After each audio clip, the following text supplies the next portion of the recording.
this thing is working. working. And that is the date. Some people will date that 1187 as well, but that goes back to Gisors Castle. And of course, Gisors is a very, very famous name within the noble bloodlines, the royal families, and it's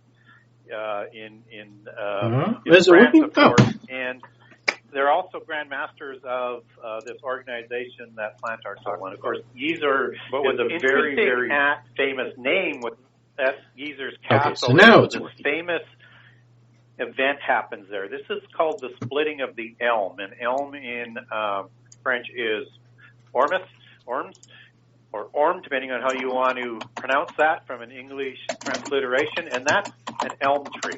And Ormus is also a Gnostic organization that goes back to Alexandria and again further back. But understand that Gnosticism, secret societies, Priory of Sion are essentially the same type of organizations that are all significantly linked. And at the cutting of the elm, this is the splitting of the Knights Templar, which was created in 1090, which is directly related to the Priory of Sion, from the Order of Sion, and it takes on the name of Order of Sion or Priory of Sion again after the Templars. That's why you don't see any more Grand Masters listed before that, because those are the Grand Masters that go back to Godfrey de Bouillon, first Grand Master of the Templars. So if you want to see the next set of Grand Masters descending back into history, go back into the Grand Masters, ending in 1307 with Jacques de Molay after the distant. See, now the problem is I'm going to be concentrating too much on the chat, and I'm not going to be watching what these guys are bullshitting about. That of the Knights Templar. And also they take on at that point another name, not only the Order of Sion and the Priory of Sion, they also take on the ancient Order of the Red Cross, again, which is connected to the Templars, which will become a little bit more evident as we talk a little bit more about this. And this is the infamous Rosicrucian Order that is being developed. That's going to have these ennobled bloodlines that are mixing with some of the less ennobled bloodlines. And so when the Rosicrucian Order was created, there were 66 of these founding members, and heavily represented in from the pure and noble bloodlines, because they're going to start all of the other secret societies after the fall of the Templars in 1307, because too much power was... Can you guys hear me, and can you hear the video okay? Centralized in the Templars, and once it was disbanded, all of it had to be rebuilt. So whether or not it's, the Freemasons to handle the military and the political side and sort of the media side, or you need the Illuminati that is designed to destroy Christianity, or the Royal Society to take education and to develop the seven sciences, or the Jesuits to replace the Templars on the inside of the church, or the Royal Society, or all these other groups that they've set up in the Rothschilds later. This is all because of what we're talking about at 1188 is this order splits, because they believe the Templars are getting too greedy, that they've lost their sight on the true objective of the Priory of Sion that was established by Godfrey de Bouillon as the Order of Sion, or the Order or the Priory of Sion, as a main mandate. And so they split. And that's why they don't stand up for them or help them at all when the Pope and the King of France disassembles the Knights Templar and they escape over to Scotland. So that's sort of the opening volley, David. So anything that you want to get in there and add or talk about? Okay. Yeah. And basically what happened in a nutshell, from its founding in 1090 AD, nobody knew about the Priory until 1956, when this fella, Pierre Plantard, comes forward. And he starts this information about the Priory, listing all of its Grand Masters. Then all of a sudden, he clams up and said everything he said was a lie. Well, I think it's obvious what happened, because Mr. Plantard was putting out real information. He had to say it was a lie if his lungs kept on sucking air. And at the Treaty of the Elm in 1188. It's hard to know how much is smoke and how much is mirrors. But one thing the Priory has really succeeded in doing is staying secret.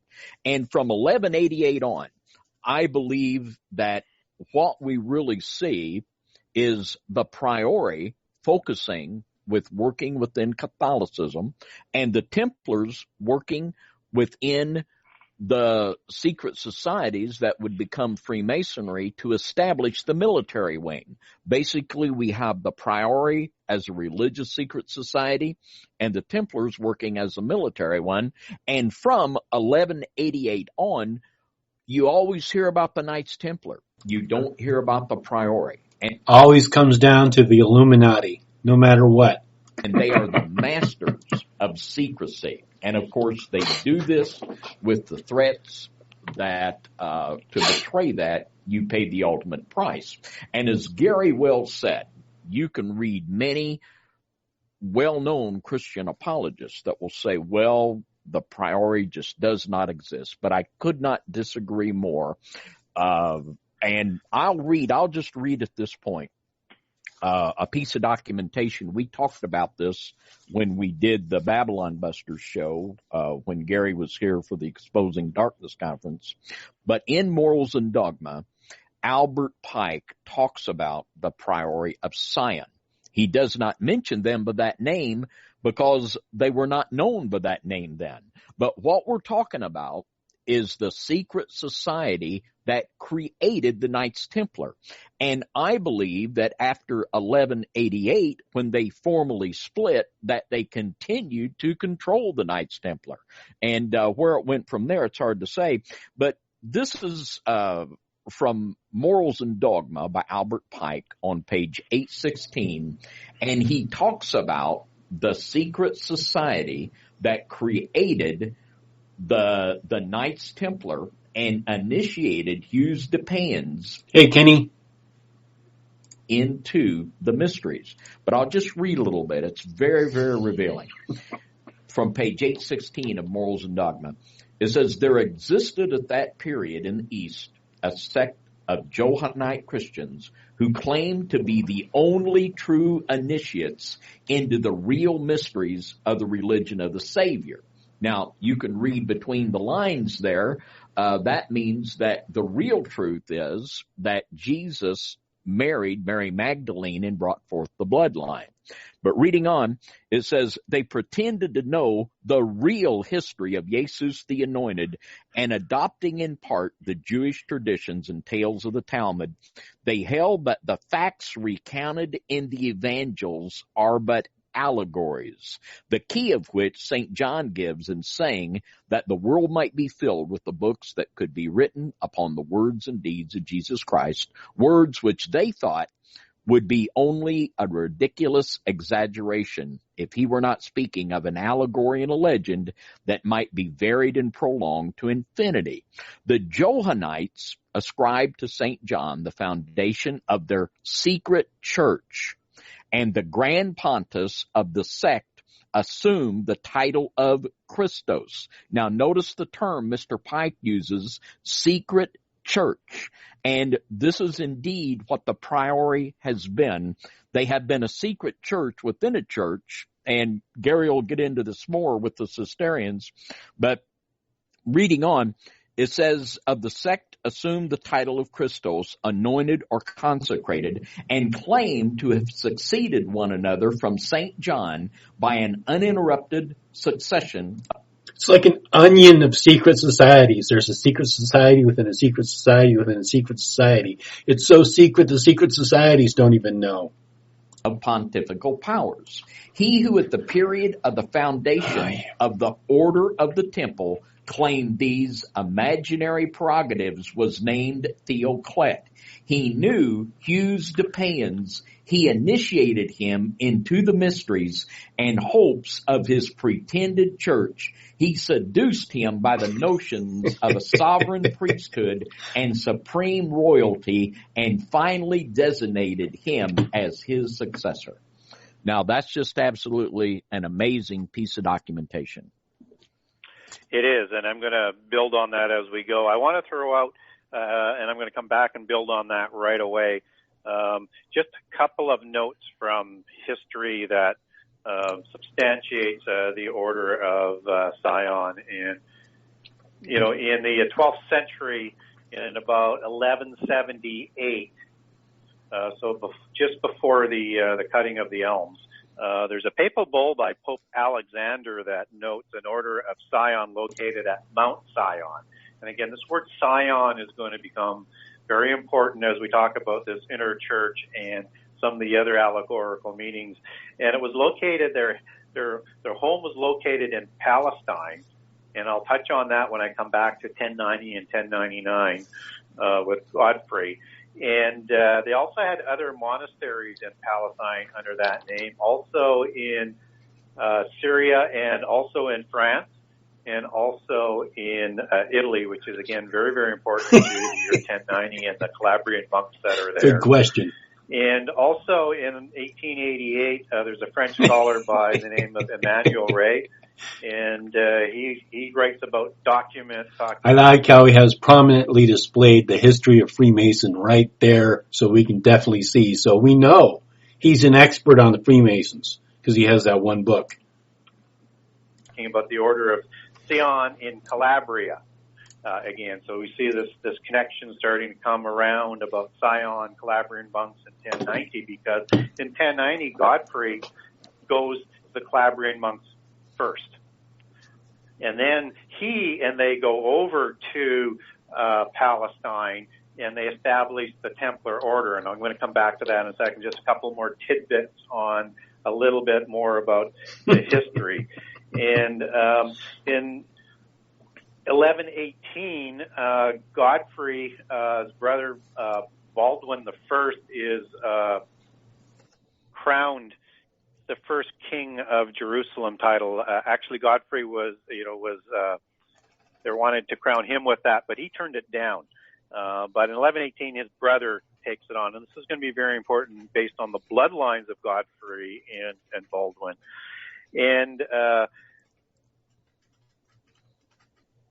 he's crowned with this title of royalty from an old tradition, which is this bloodline that was founded, you guessed it again, on the rock of Sion, which we're going to come back to, and at a title that is called the Abbey Notre Dame de Sion. So the Church of Mary at Mount Sion, which again is just loaded with allegories that we're hoping to explore when we come back. And so this is the Order of Sion, and I'll come back to what that meaning is later. And then we also have documents from King Louis of France in 1152 talking about the Priory of Mount Sion just outside of Orleans, which is the French location to these to the Order of Sion. So just a few records to say that, I mean, people say there is no reference to the Order of Sion, but there is in other sort of terminology, but these are specific references that still show up that come out of history. So what happens in 1090 is Godfrey, who is a descendant of the Merovingians, which is this bloodline that goes back to Jesus and Mary Magdalene in their belief system. That's why Mary is so powerful. He goes to Jerusalem to establish this order. And this is an order that is being established in conjunction with the Calabrian Knights, who have this sort of quiet role within Gnosticism within the Catholic Church of the time, and they're also connected to the Cistercians as well, or the Benedictine monks. And so in 1090, this all happens. 1099, they actually form. They should be throwing the Jesuits pretty soon in. The Jesuits, they're going to connect this to the Jesuits, I know it. The Order of Sion, or the Templar Order. And when they call it the Templar Order, this is the Templar Order of Sion. This is the Templar Order of Jerusalem, right? This is the of Sion.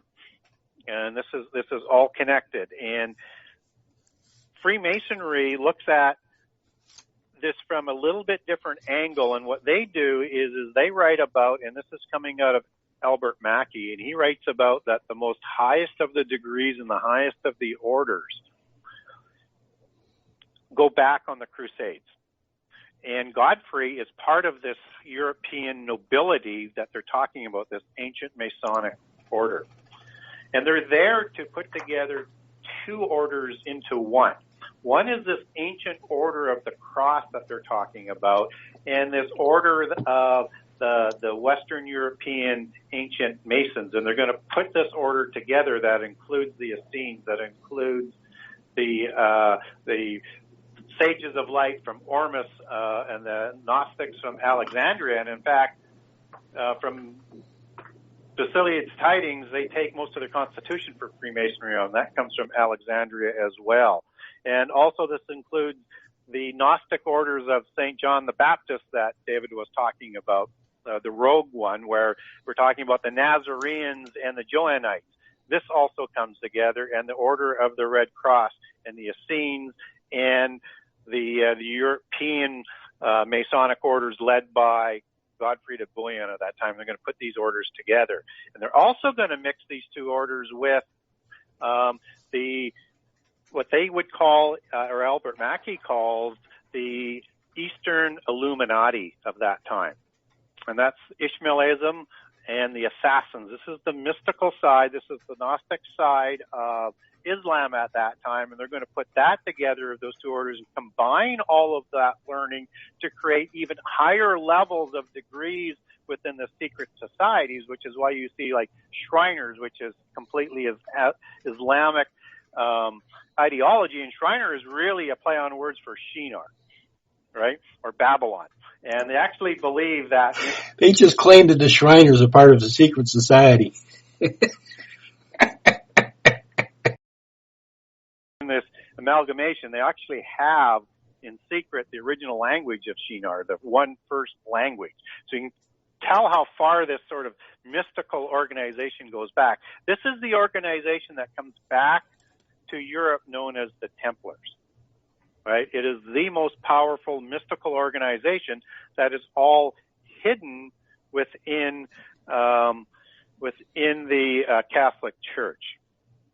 And so in 1090, after meeting up with the Calabrian Knights again and setting up this order, they move back. Even though they're still operating in Jerusalem, they take a lot of the organization back to Europe, and they're going to form the organization that becomes the Order of the Temple that Saint Bernard is going to sponsor within the Catholic Church. So again, I put in here a lot more of sort of the ingredients into this mix, David. Is there some questions that you may have on what I've said there? No, just some very, very good work there, bringing up that documentation, proving that the Priory has existed through history and that there has been references to it. And this is something that proves that we're talking about something that really did exist and that it's terribly important for us to know about it. And when Mr. Pike called them the Johannites, the Joannes is a play on the word Oannes. And Oannes was originally the first beast out of the sea that was half man, half fish. And it was, of course, a Nephilim. And this was the oldest known secret word in the Babylonian mysteries. And I believe, as J.R. Church, he wrote a book called Guardians of the Grail. And in this book, he put forth the theory that the Priory of Sion was actually the tribe of Dan, which I absolutely agree with him on that. I think he did some great work researching that. And it was well known that the Merovingian kings prided themselves on their long hair, just like Samson did from the tribe of Dan. And the first king of the Merovingians, Merovi, and the Merovingians intermarried with the Habsburgs to become the rulers of the Holy Roman Empire. And Merovi, by the legend, his mother was impregnated by a sea monster. And I bet I know who that guy was. And it was rumored, and he believed, and everyone around them, that he had two types of blood flowing in his veins. And I think this very well could be true, that he did. And, of course, this is the Nephilim bloodline that came down through the Merovingians and the Habsburgs and the Holy Roman emperors. And while they maintained that they were the offspring of Jesus and Mary Magdalene, they were indeed the offspring of hell and the Nephilim bloodline that has worked from then till now.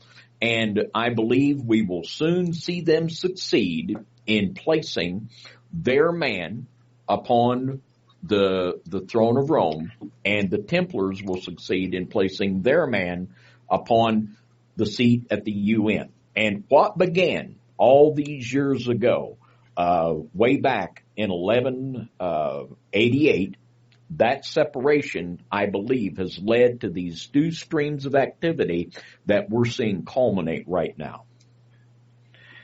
Yeah, exactly. And what the hell is he talking about? Culminate. What's culminating? Mystery bloodline that they're talking about is so important, again, in terms of their allegories and their belief systems. So this Quintatar, this sea monster, is just thought to be mythological, but it represents a hidden bloodline, right? And the Merovingians and the Priory of Sion and other groups will track the bloodline of the Merovingians as being the most ennobled bloodlines of that time. They couldn't be ennobled by any more, and that includes the bloodlines of David, the bloodlines of Jesus and Mary, as they believe, but just as importantly, the Benjamite bloodlines. Because you have to understand that. Did the Benjamites make the Vegemite sandwich, or is that someone else? In Joshua, I don't know. The tribe of Benjamin is given Jerusalem as their inheritance, right? Yeah. And also, King Saul is the first king of the Israelites, and he's a Benjamite. So they're linking in all of these ennobled bloodlines, and that's why Baldwin is called the King of Jerusalem, right? And that's why these operations work together with the Masonic organizations up to the 19th century to put together the revived Roman Empire, Priory, Sion, Masonic orders, because they were trying to put the Habsburg dynasty to rule over the revived Roman Empire. And what title did they have? The King of Jerusalem. Yeah. This is a very, very important concept to follow this, and this goes back to the allegories, and I'm going to tie that allegory here in about 30 seconds, but I wanted to get out and just bring this idea of the temple back to Sion, okay, in terms of how important this was. So Godfrey is made a Duke of the Holy Sepulchre as he turns down the first king of Jerusalem title, and that goes to his brother Baldwin in 1118. But this is done at the Abbey of Notre Dame de Sion. Okay, this is done in Jerusalem. This is the temple order that's created here at that time. The temple order of Sion. This is the order of Sion, and they create the temple order, which is about these temples and the old temple that I'm going to talk about for later in terms of the first and the second temple. But this is an order that is called the Knights Templar as a disguise for the Order of Sion, right? But it's a play on words because it's the Temple of Sion, right? And they're just using that sort of interchangeably. Now let's talk a little bit about Zion and Sion again. So you've got Sion, S-I-O-N, you've got Zion, Z-I-O-N, and you've got Sion, or Sion, S-C-I-O-N, and they use these words interchangeably. So, what is Sion? Well, or Sion, as it's said in French, it is a word that derives from Latin for Zion. Okay, so when you talk about Zionism, and the word Zion is used in the Old Testament to talk about a few different locations, including Jerusalem and mostly Jerusalem, we need to look at what does it define Zion as. And what it was this sort of rock encasement around two valleys that protected the city of Jerusalem as a natural protection that David eventually took. And there's a great story on how he takes that to get into that rock enclave through the water line as tunnel as I recall. And so it's later expanded to be all of Jerusalem, including David's city, including the millennial city, including the heavenly city. Okay, so this is when they talk about the Templars and Baldwin being initiated as the king of Jerusalem at the Rock of Sion. This is what they're talking about, okay, and as of their inheritance. Now let's look at it from how they really like to use the allegory, which is S-C-I-O-N. And if you look at that as a definition, that's typically an agricultural term, as one where you have a young shoot cut specifically for grafting in. I think now at this point they're confusing words of Sion and Sion. They kind of lost me for a second here. Right? And in this case, how they're going to use it is grafting in bloodlines. And remember, when we talked about the Quinatar and the Merovingian bloodlines and moving in of all of these different bloodlines, this is the allegory that they're talking about, that they're using as this entendre or double entendre for Sion. And also it can mean a descendant of a noble or a Nephilim family, and a noble family. Noble is really, really important because that's the Nephilim bloodlines, right? And generally speaking, it's the first generation and the first son that is the inheritance and or a grafted in inheritance or bloodline. And so part of this whole ideology of the bloodlines of the Nephilim, the bloodlines of the Antichrist, is this grafting in of these royal bloodlines that goes through the Merovingians to Guillaume de Gillon, which incidentally where the temple treasures are taken back to his Judaic academy to be ciphered by Saint Bernard and his Cistercian monks that they get from Jerusalem at the excavations.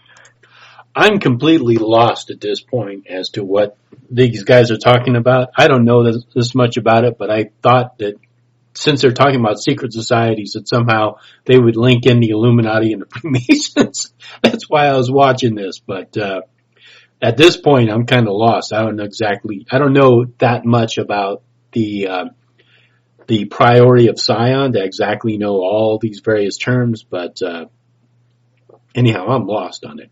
But he's sort of the intermediary connection between Godfrey and the Merovingians as it goes through the surviving lineage of the Merovingian bloodline. So this is the bloodline that also grafts in their belief system, the bloodlines of Jesus and Mary Magdalene.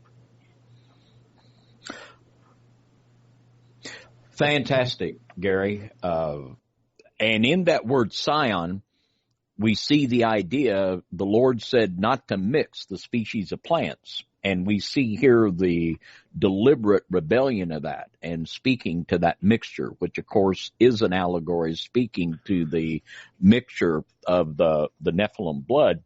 And they do love that play on words. And just as from the quote by Mr. Pike, he talked about the Johannite.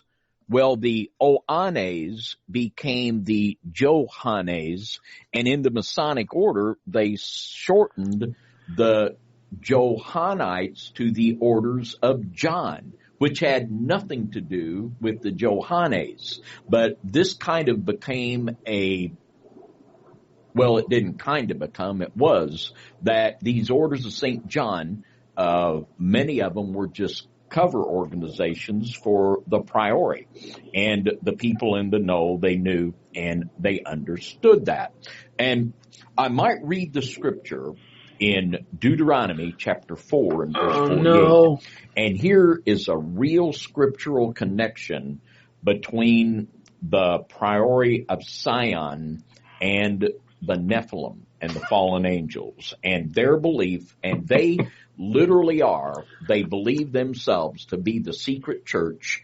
They are the Luciferian priesthood that is we wrote about it in our book, The Luciferian Transmutation. They believe themselves to be the church of the Holy Grail, as A.E. Waite called it, or the secret church. But in Deuteronomy chapter 4 and verse 49, the scripture says, from Aurora, which is by the bank of the river Arnon, even unto Mount Sion, which is Hermon. Sion, capital S-I-O-N, is Mount Hermon. And even more specifically, it's the very top of Mount Hermon, the very place that the book of Enoch says that the fallen angels came down to proceed in the days of Jared with the defilement of human women. And in the taking of their name, they very much know and understand themselves to be the priesthood of the fallen angels that are working so feverishly to install their man in the papacy, and I just fear that they might have already accomplished that. Right. And so when we talk about this aspect, this now becomes that hidden bloodline. So we've talked about some of the bloodlines. These are the Nephilim bloodlines that we're now talking about. And David just connects us back to Mount Hermon with Sion. And I think that was S-I-Y-O-N in the spelling in the Bible of that. But it is Mount Sion. And it is an allegory, obviously, of some sort that's put in there. But it's talking about Hermon. And these Nephilim bloodlines flow through to the Merovingian bloodlines through a number of sources. You have a Tuatha De Danann source out of Celtic England and the Grail kingships of King Arthur that crosses over with, I think at the time of Amenemhat and Urgen to feed. He just said the Tuatha De Danann. Of course, he mispronounced it, but the Tuatha De Danann are from Irish mythology and supposedly were the old gods before the Celts came over. And it doesn't have anything to do with Jerusalem, which is several thousands of miles away. Those bloodlines, and of course those also have Nephilim bloodlines from the giants of Albion, Gog, Magog, and other migrations from northwest Turkey. Gog and Magog, that's Welsh mythology. Over there, which is the order of location of Scythia. You also have Nephilim bloodlines that are Tuatha De Danann that are the Norse ones that mix in through the Norse Rex do. And so that's connected in, just as those kings were represented in the Knights of the Round Table allegories of King Arthur, like Gawain is the king of Lot in Norway, for example. And I guess Lot is in there twice, both in southwest France and in Norway as an allegory, because you've got Nephilim bloodline allegories all the way through, including Bron, which is Hebron, and on and on and on with these allegories, plus bloodlines that they're encoding in there. And then you also have other stories that are marrying into the Franco bloodline of these Nephilim giants, again moving into France from the Troy region. So you've got New Troy, or you've got Paris, you've got these Trojans that are moving in, that settle in there, that become part of the French bloodline. So basically what they're doing is they're just taking every mythology and throwing it in. That's all they did. They just took all the mythologies of especially the British Isles and the North and just threw it into this big pile of bullshit. Right? So you've got a whole mix of these Nephilim bloodlines that have all marrying in, that all combine with the Merovingian bloodline. So that's that grafting allegory that we're talking about.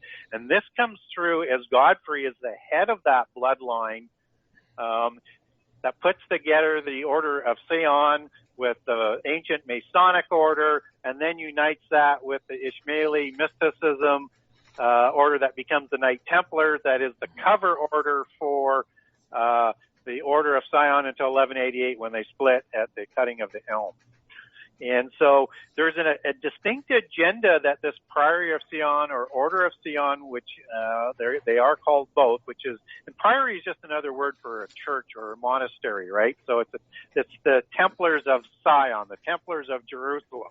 It's just another way of saying the Knights Templars, just in their coded sort of allegory. And also Sion is a code word within the Masonic order and in the Templar, with the Templar Adepts and with the Priory of Sion for these bloodlines. Let's talk a little bit about the agenda. Okay, let's just assume that all these secret societies exist for a second here. Why do they have to tiptoe around when people like this on YouTube already know everything about them? They don't have to use allegory anymore. The Priory of Sion right now. So they're a little bit more focused than what Rex Du is. Rex Du is these noble bloodlines, but the Priory of Sion comes out of the Rex Du bloodlines or the noble families, but they're trying to put a French king on the European throne, right? Whereas Rex Du wants to do that as the whole families. They want the whole world, okay? But specifically, they want a descendant of the Merovingians to take the throne of France and then all of Europe and then the whole world as that sort of comes together. And they want this descendant of the Merovingians to be on the throne because they believe in this mixing of these bloodlines, including Jesus and Mary Magdalene. And they're dedicated to keep the secret of the Sion bloodlines of Jesus and Mary that are grafted into the bloodlines. That's their whole order. They're protecting the bloodlines, protecting the children, keeping the genealogies going, keeping the documents going so that they can prove the pedigree of the Antichrist that they're going to present. And also, they believe that this grand monarch, which is another language for them, is going to make his entrance at a street called the Grand Monarch at Gisors Castle as he enters the world stage. So again, that's why Gisors, the castle of Gisors, and of course Jean de Gisors is the first Grand Master of the Priory of Sion as listed by Plantard. So again, no coincidence there, right? They're part of the ennobled families. And so they also have this proof and dedication to devalue Jesus back to a prophet status, a very powerful human being, but somebody who survives the cross, to Mary Magdalene, and then to have offspring who, through the third son, Josephus, the bloodlines of the Holy Grail come through, and they go into the King Arthur, Camelot. Again, you see the word Lot in there. It's there for a reason, because Sodom and Gomorrah is a city of light, just as Camelot is a city of light that they like to talk about. It's that allegory again, and that crosses over to the Merovingians with Urgen. So they're also protecting these bloodlines, and they're initiating these children all of the time in the higher orders of these mysteries that we talked about, because they want this leader to be a super genius level. So they keep 3 all of the time, at least so the writings go, because they never know if one's going to be discovered, one's going to be murdered, and they never know the timing that they're going to be able to do this. They would do it as soon as they can, but we know there's a restrainer involved that prevents them to the ordained times. But they've always got one on the go anyways. So they're protecting these children and educating them and preparing them. That is the whole idea behind this Order of Sion. And then all these other organizations that are created are to help bring this whole infrastructure around and about. And you mentioned the terminology, the Sion terminology showing up in the fairy lore of the British Isles. And this would be what we would expect, because in October, and by the way, where we get the origin of Friday the 13th being unlucky is because on October 13th, 1307, the Templars were raided in France. And then in 1314, Jacques de Molay was executed. Yeah, that's sort of, I don't know the exact reason why Friday the 13th is considered to be bad luck, but I have heard similar stories to that. I don't know. To be quite honest, I haven't really heard anything too compelling one way or the other, but it's good enough story. And in Morals and Dogma, Albert Pike tells us that the Templars went to Scotland. And there we see the Sinclair family becoming prominent, and we see them building Rosalind Chapel, and which I would still love to see what's down underneath that thing. But a basement. I would like you to have a little bit of a rerun on the Castle of Gisors. That's so fascinating. And the very first, I believe that Jean Gisors was the very first Grand Master of the Priory of Sion. But talk a little more about this castle. Where is this castle out now? And what is the real meaning and the import of this personage that's going to appear there at the Gisors Castle? Well, this is the Antichrist. This is the one. This is the start of his ascendancy to the thrones of the world and ultimately dictator of the world. This is where it begins. And this castle is in France today. Yes. Is that right, Gary? Yes, it is. And so it's, if you look in France where this whole area sort of coalesces, it's right next to Brittany, but it's in southwest France. It's in Septimania. It's in Toulouse. It's Rennes. You notice how in the background there he has certain books that are facing the camera to kind of fill up to make his bookshelf look a little bigger than it is. And he has specific books, you see? You notice some of them are facing the camera and other ones are on the side. Nobody does that at home unless they're trying to show off. Le Chateau, it's an area where the Cathars were, where the Templars set up. It's where the mystical Jews went. It's where Mary Magdalene is said to went with her children. This is the center of rebellion for the Gnostics. So this is very close to the Normandy border, where Gisors Castle is. And what's interesting about that is this is also the area of where the families of the Plantagenets come from Anjou. And what's interesting about that is that the King of Jerusalem title passes from Baldwin to I'm trying to remember the fellow's name. I think it's Folk d'Anjou. Anyways, it's one of the Anjous that is the second king of Jerusalem after Baldwin, and that is the Plantagenet family bloodline, which again, most of the presidents like to take their bloodlines back, but this is one of the most noble bloodlines that extends out of the Merovingian bloodline that reforms over in England, and we see Plantagenet dynasty come up in about 12 to about 1400 between King Richard would be a Plantagenet, King Edward was a Plantagenet, and this bloodline also reforms with the Stuart dynasty, or the Bruce dynasty and the Stuart dynasty moving forward. And that's why the Stuart dynasty, after the Merovingian dynasty, is the most ennobled since the Merovingian dynasty, and also one of the areas where the people think that the King of Jerusalem title of the Antichrist will come from.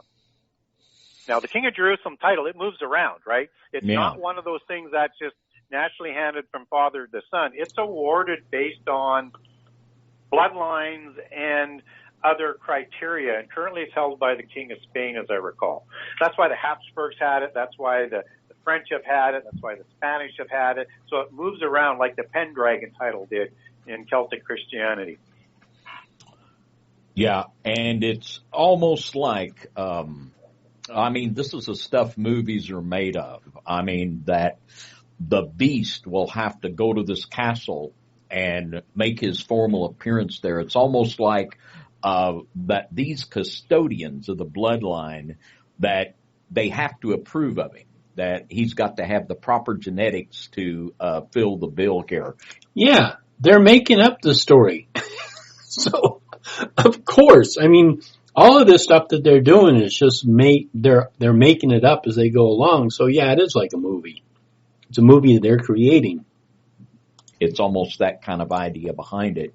And Saint Bernard in the First Crusade, this area that Gary's talking about, where the Gisors castle is with the Cathars, this was the focus in the First Crusade with Saint Bernard.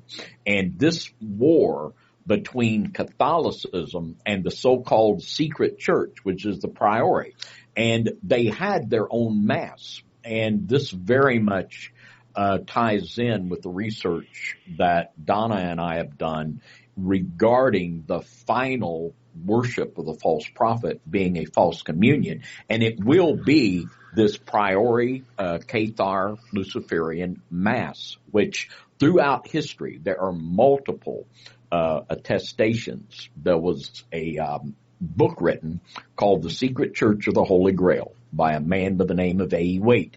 He was in the Golden Dawn with Aleister Crowley. He's one of the premier occult scholars of all time. And he told many, many instances where in this Cathar communion that there would be miracles take place, where there would be the actual wine would turn into real blood and the wafer would turn into real flesh. And this literally is something that we can trace. We can trace it all the way back to the idolatry. And you see in Deuteronomy 4:48, we took it right. I'm not too sure. A.E. Waite definitely was a member of the Golden Dawn. He was definitely is a very famous occultist. I mean, A.E. Waite, Rider Waite deck. But as for the whole Cathar thing, I'm not too sure about all of that. And even so, it doesn't mean everything that they're saying is true. He just mentioned A.E. Waite's name and the Cathars. To the top of Mount Hermon.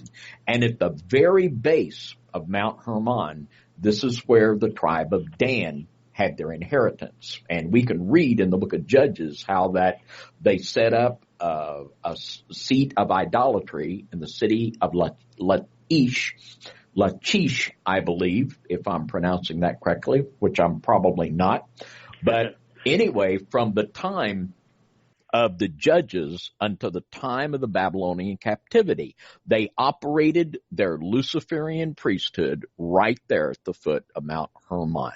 And this is the same group that carries through. They became the long-haired Merovingian kings, and they are still doing it today, still doing their thing. Yes, and so the Priory of Sion is also within the craft and within the occultic ideas. It's synonymous with three allegories, and it's the same, and it's the chalice or the Grail, which is the holy bloodline, as in Sangreal or Sangreal, as opposed to Sangral, which is a chalice. And it's so it's the chalice, the Holy Grail, and it's the rose, which of course we have the Order of the Red Cross that we're talking about, and the Rosicrucians. And the rose is synonymous with the Grail and Mary Magdalene, as with the lily is. And so this whole idea is just completely encoded with allegories that we see all of the time, all over the place. And yes, it's encoded with so many allegories. Nobody knows anything about it except these people. That's how coded all of these things are. And what makes this whole thing work with this organization that is coming back to Europe and is going to get the protection of the Catholic Church is this fellow by the name of Saint Bernard, because he sponsors it. And Saint Bernard is the most powerful person in the Roman Church of that time, even more powerful than the popes, because it was said that nobody made any decisions until they heard Saint Bernard speak on any subject. So he was that powerful, and he's the one who sponsors the papal bull and gets in 1128 the Council of Troy. No coincidence there with New Troy and going back to Nephilim, but it's all part of how they like to stage things. He gets the bull, which makes the Templars a small little order of powerful and noble families, and they weren't poor knights like everybody says they were in the mythology of it. They were all heavily bloodline and ennobled from the 13 families. And all of a sudden they get all of these powers and grants of land and money coming in from wealthy families that they become the most powerful organization almost overnight. And they get the protection, and they can cross borders with other bulls, papal bulls that come along, and they can move things like kings can't move things. And they set up all of their locations on strategic locations within Europe, so that they basically become the center of finance and banking and the biggest military order. So who is St. Bernard and these Cistercians? Well, they're Gnostics, and they're Gnostic moles in the Benedictine and Cistercian orders that had molded their way in previous centuries. And they've been there ever since. It was a church within a church. And they actually get one of their popes, their bishops, to become Pope Sylvester, who, was a pretty famous sort of Gnostic within, as a Pope and developing the 7 sacred sciences. Anytime you hear 7 sacred sciences, this is that mystical religion. Just as the Calabrian monks out of Calabria, Spain, that's the home of a Pythagorean mystery school that they ran, right? These are all Gnostics within the Catholic Church.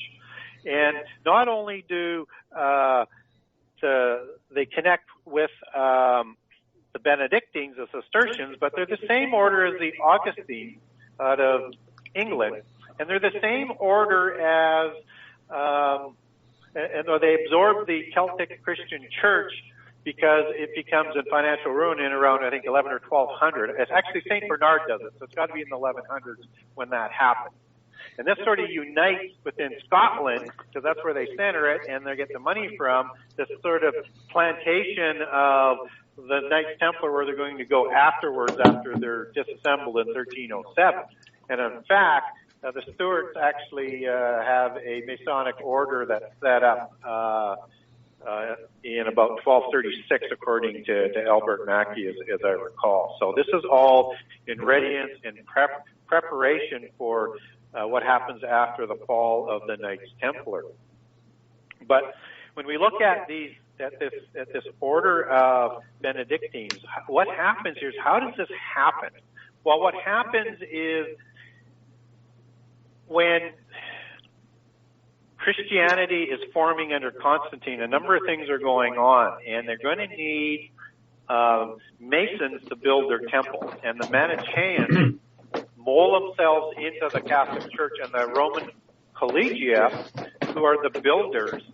And this spreads throughout Christianity. They build the particular temples and the churches for the Catholic Church, and that's where they hide. And then they become more and more respected and powerful within the church, to the point where they can have St. Bernard as being the most powerful guy next to the Pope, and actually getting a Pope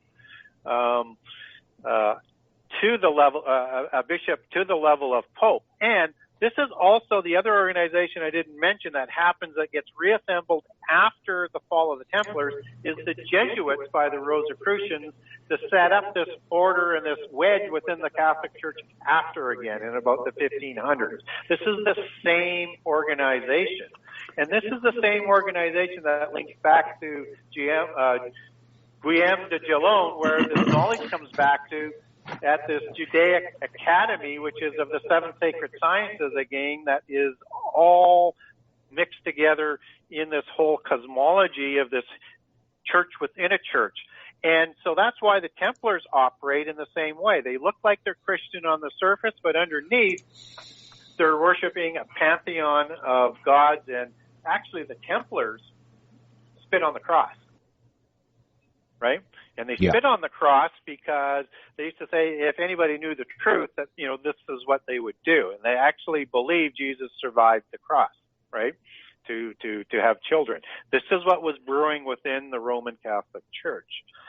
And so this order of this Red Cross connects back through these Gnostic organizations But back to the princes of Jerusalem and the Despacini and some other Gnostics at the conversion of Constantine, where the Order of the Red Cross is reassembled.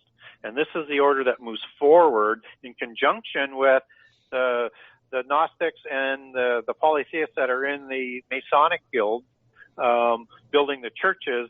That is this organization within the Roman Catholic Church. It's quite a mouthful. Yeah. That's cool. And we hear so much about the Jesuits, we hear so much about the Knights Templar. And here's the Jesuits. And so little about the Priory of Sion. And we hear so much about the Jesuits and so little about the Cistercians. And the Cistercians is something I really feel like we need a lot more investigation into. Uh-oh. And they are an order that, to what it appears to me, they function independently from Rome. That they're their own entity, that they literally are a church within a church that does not answer to Rome. And the leader is a pope. He's the Black Pope. The Black Pope of the Jesuits. So yes. Are you saying that the head of the Jesuits is the head of Cistercians? Yes. Wow.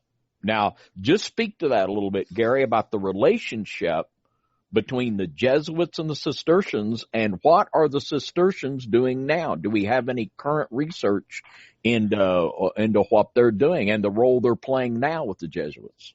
They're quietly working the back sort of rooms there. I mean, you do hear of the orders that that are out there, whether they're Benedictine or Cistercians. They collect knowledge, they make knowledge disappear, just basically doing the Jesuit agenda. And in fact, even in the 1800s, the Jesuits absorbed the Calabrian monks, right? So everything sort of coalesces under this Gnostic order of moles within the church under the Jesuits, right? And these are also where the Christian moles come from for Protestants, right? They all come from the same sort of organization, and they all talk the same language and have the same iconology. It's from the same group. And they're there and the Jesuits are there to replace what the Templars were doing within the Roman Catholic Church as sort of that front assaultal wedge. And the Jesuits were the ones who came across with the explorers, right? Whether it's Columbus, which is a Masonic or Templar sponsored, or at least inspired trip, possibly funded. I mean, the Santa Maria was Saint Mary, right? Mary Magdalene. The Santa Maria had a Templar cross waving as the flag on the flagship. Like this is all connected. And the Jesuits collected all the information so they can control the information, right? Just like what the Royal Society does today in scientific organizations. They want to get it, hide it, or destroy it so that they can control how that information is fed out to the public.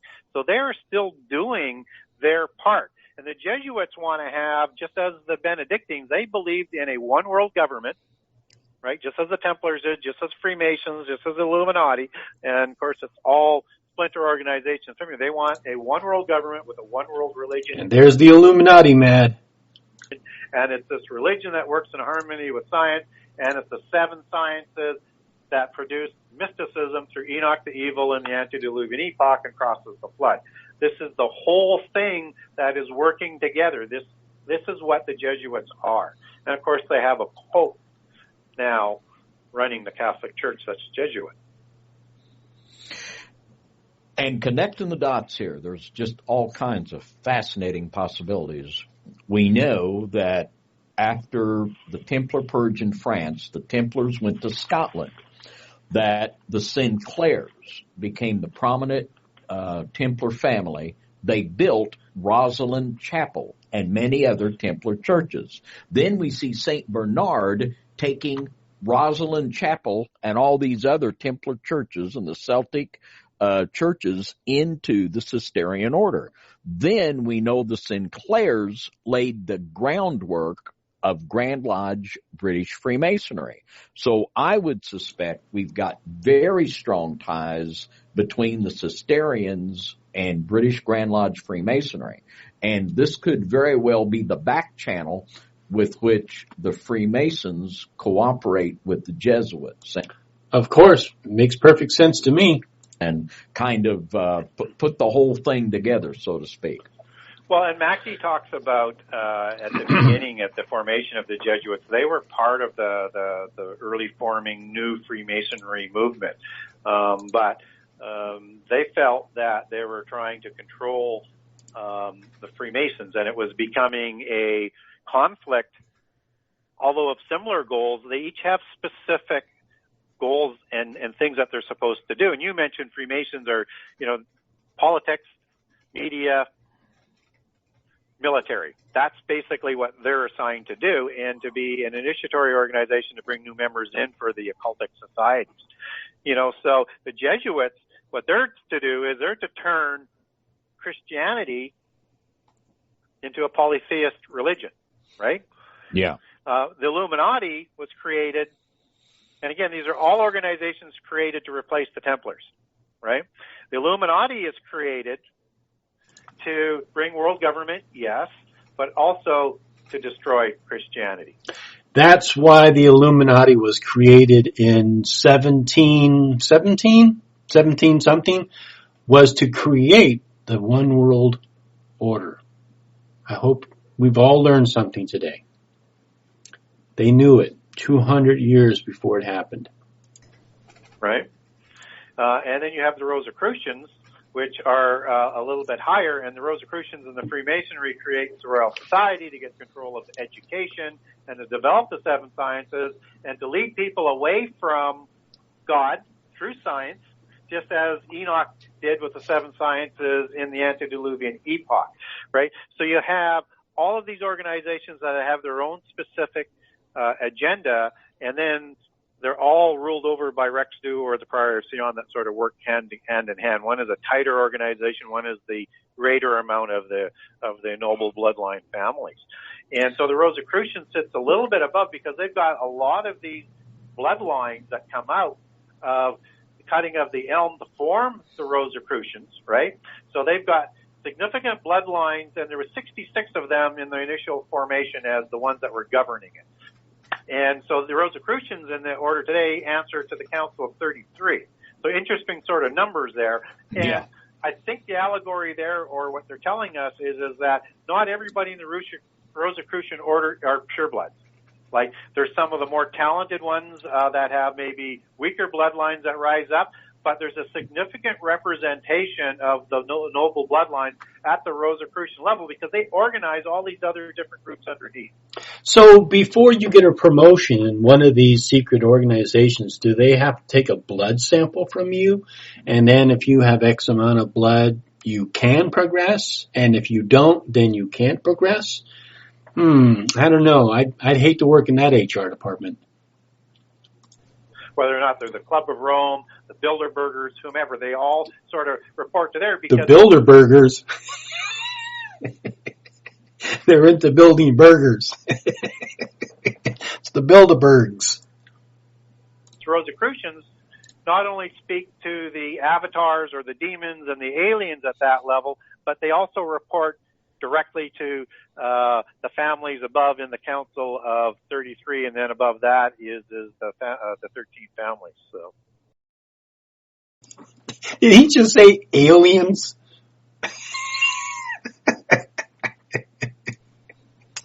Yeah, this is starting to make an awful lot of sense, and it's starting to make a lot of sense.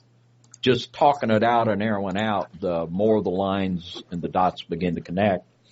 And while through the Sinclairs we can see a real arrow pointing from the Cistercians to the Grand Lodge of England, when James II of the Stuarts fled from England and went to hang out with Louis XIV, then they worked with the Jesuits to form Grand Orient Freemasonry, which was the bitter enemies for years of Grand Lodge Freemasonry.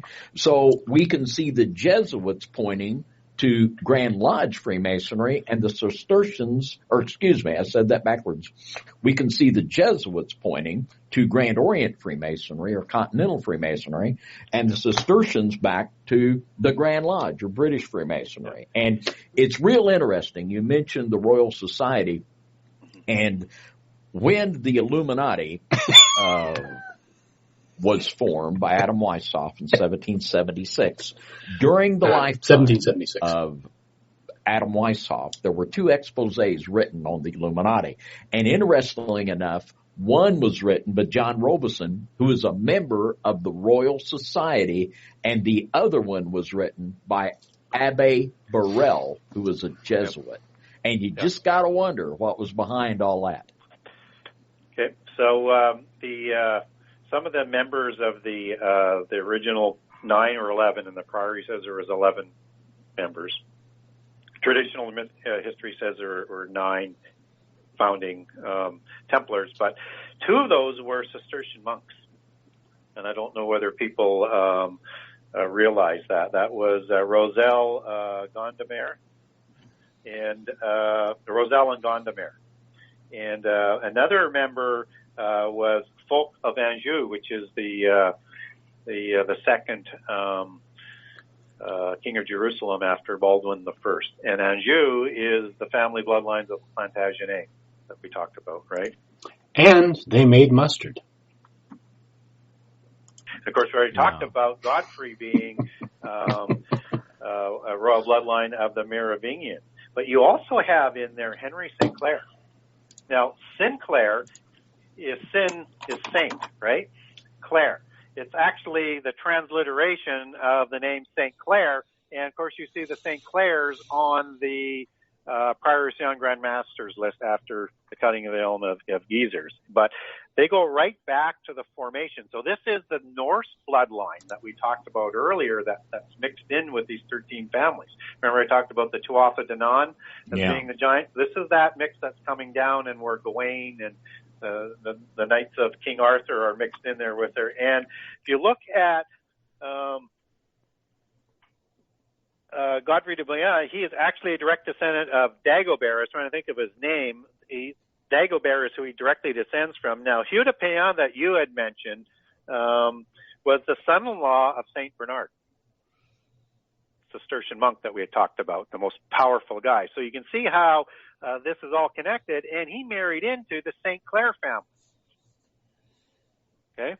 And then you have Andre Montbard, and he is from Burgundy, which is, again, this whole area of southwest France, and they were big donors of the Cistercians and the Cathar religion. And Bernard is from, St. Bernard comes from the Montbard family. And people, again, don't know that. So you have the guy sponsoring them, which is the same bloodline of these royal bloodlines of the 13 families, and makes the way for the Templar order within Christianity. I love how what they're doing is they're connecting these people by their name or their region or what organization they're associated. They're not linking them with anything else. They're just saying, oh, well, they were a member of this, so, okay, they're a part of that. It's the most ridiculous way of connecting things whatsoever. It's just, they knew their butcher was a Jesuit, so, yeah, they're in there. The second most powerful person. So without naming all of the different ones, I'm just wanting to name some of the ones that people can understand how this sort of all works together.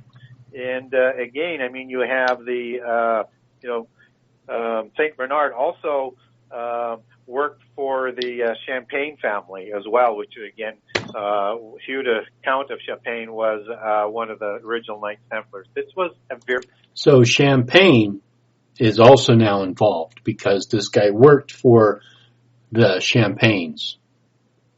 Very close-knit group of very powerful, wealthy nobles and kings and royal bloodlines going back into prehistory that formed the Knights Templar, which is the Order of Sion. And they were indeed the most, at the height of Templar power, the kings feared them because they had so much power. They controlled the money, and their castles were believed to be impenetrable.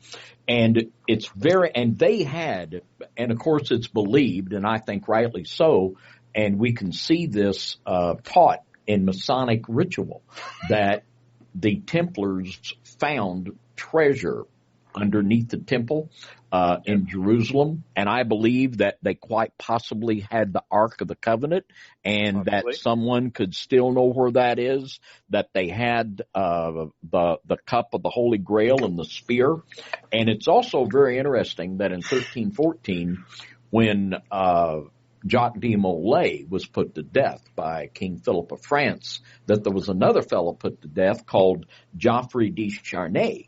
And he is the fella that had possession, he and his family, of the Shroud of Turin. And there's an interesting theory put forth by a 33rd degree British Freemason, that the Shroud of the Turin, instead of being Jesus Christ, that it is the burial cloth of Jacques de Molay. And all kinds of wild ideas of them trying to clone de Molay and all of that and all of this.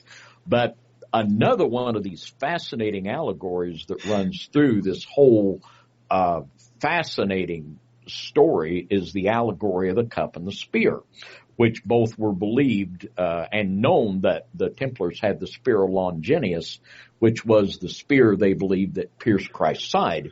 But the cup, which was believed to be the Holy Grail, which Joseph of Arimathea supposedly actually caught the blood of Christ in when he hung up on the cross, which is just legend and not reality. Yep.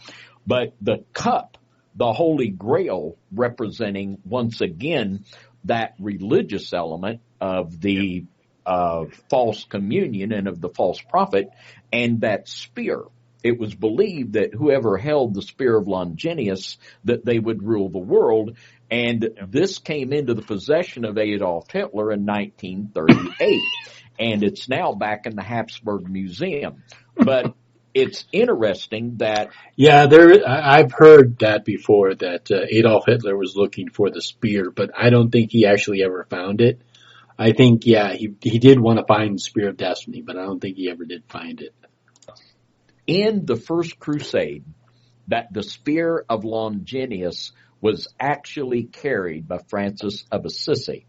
And I believe this could be the reason why, and I hope it ain't, but I'm afraid it might be the reason why that this Pope chose the name Francis, because not only did St. Francis of Assisi have this bizarre prophecy of Rome being destroyed, but he actually carried the spear of Longinus in this First Crusade when they were routing out this southern area of France of the Cathars and these people that were actually the Priory and the secret church.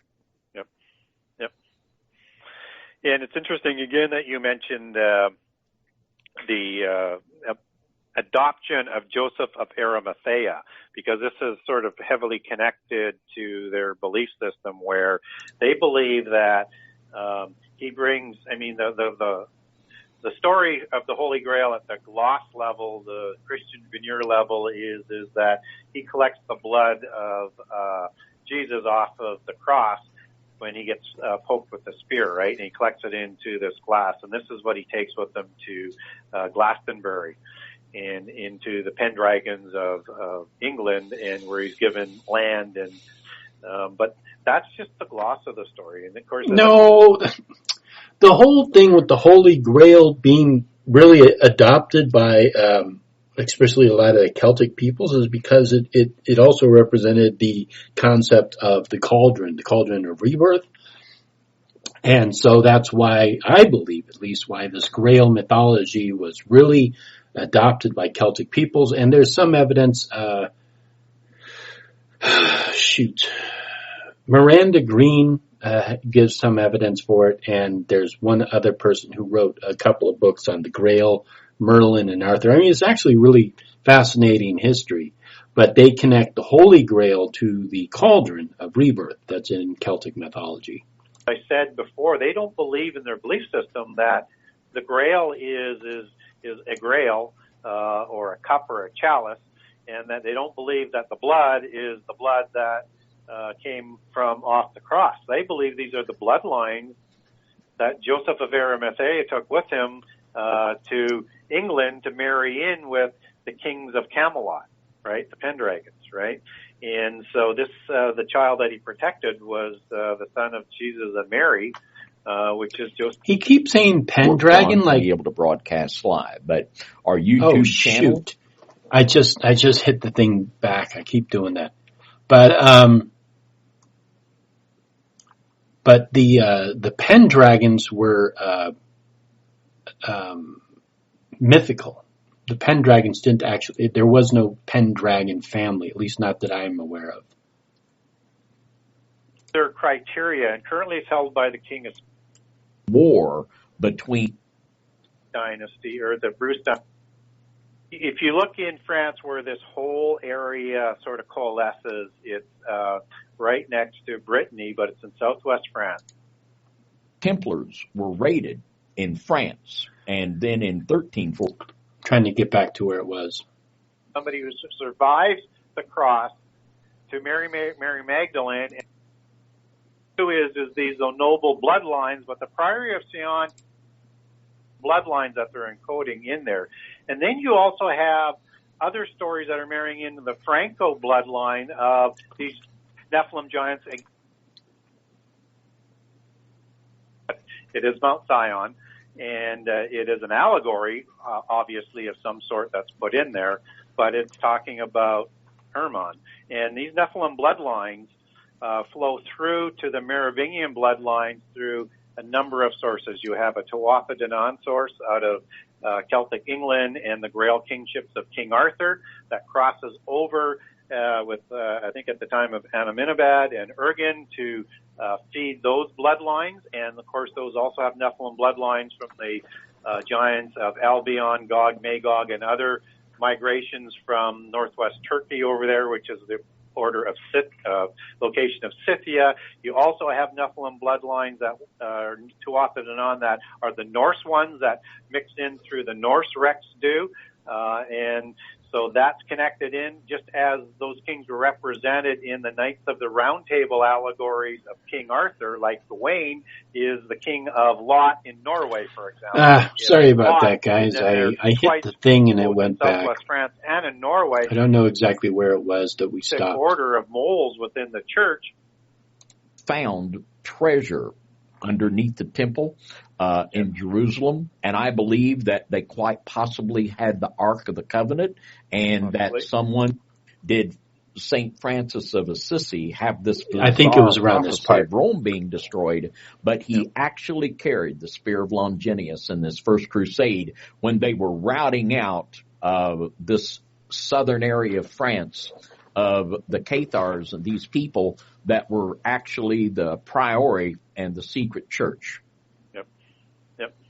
I think it was around this point. And it's interesting, again, that you mentioned the option of Joseph of Arimathea, because this is sort of heavily connected to their belief system where they believe that he brings, the story of the Holy Grail at the gloss level, the Christian veneer level, is that he collects the blood of Jesus off of the cross when he gets poked with the spear, right? And he collects it into this glass, and this is what he takes with him to Glastonbury and into the Pendragons of England, and where he's given land. And but that's just the gloss of the story. And of course, as I said before, they don't believe in their belief system that the Grail is a Grail or a cup or a chalice, and that they don't believe that the blood is the blood that came from off the cross. They believe these are the bloodlines that Joseph of Arimathea took with him to England to marry in with the kings of Camelot, right? The Pendragons, right? And so this, the child that he protected was the son of Jesus and Mary, which is Josephus. And Josephus produces a son called Gisors, also known as Elan. And that's why Gisors and Elan are so popular names in the King Arthur Grail tales. And, really? Right after Gisors, you have that branch moving over to the Merovingian bloodline through Aragon, right? And that goes marries Amenemhat. She marries Amenemhat of the Merovingian bloodline, and that's where that bloodline crosses. So anything that you read about King Arthur and the Grail tales is talking about this whole conspiracy of bloodlines and royal families and secret kings and secret governments and secret religions. So I think people need to be a little bit more aware of all of, when I talk about, and I say it all the time, our complete history, our complete entertainment, our literature, everything we can think of is corrupted with all of these ideas that's right in front of our noses that they're going to present, and they have a certain time. The Priory of Sion has a certain date in mind where they want to present all of this information that is seemingly, from what I've learned, not that long from now. Now, that doesn't mean that's the start of the end times. That doesn't mean they control the end times. But what you have to understand is they want to bring all of this about. That's why they're trying to bring out the New World Order and universal religion, so that the Antichrist of their choosing is going to step on and take over this already prepared organization of military, political, and religious organizations. Very well said. And when we study all of these things, we always want to keep in mind that we're studying the goals and the plans of these evil people, but we have to balance that with what the Bible says is going to happen. That as powerful as these people are, they do not always succeed in bringing about everything they want to do. We do know from the Word of God that they ultimately will have their one world religion and their one world order. But as God's people, we always must keep in mind that God is in control. He is all powerful, and these people are not. They cannot always get the job done. And we can take great heart in that. Fellas, I got to jump in here. I can listen to you two talk almost all night. If you don't stop us, we will. Well, I've got so many questions we got to get to, and they're really good questions for both of you.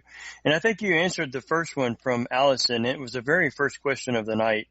How does this pure Sion apply to us today? And I think, David and Gary, you just answered that question, that it's all leading us to a narrow path. They're trying to get to a place to where they could bring in the Antichrist.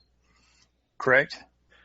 Absolutely. And they know, we've seen Antichrist wannabes in the past throughout history, and they always try and do it through war. Well, it just takes too long. And we know the time that it happens in the end time doesn't take very long, right? So what they're doing is they're trying to assemble a new Atlantis, as Francis Bacon, who is also part of this whole mix and is the inspirational founder to the Royal Society that I talked about, and one of the key people who started inspiring the idea of discovering the continents across the Atlantic, and the idea of creating the United States, because they knew it was there.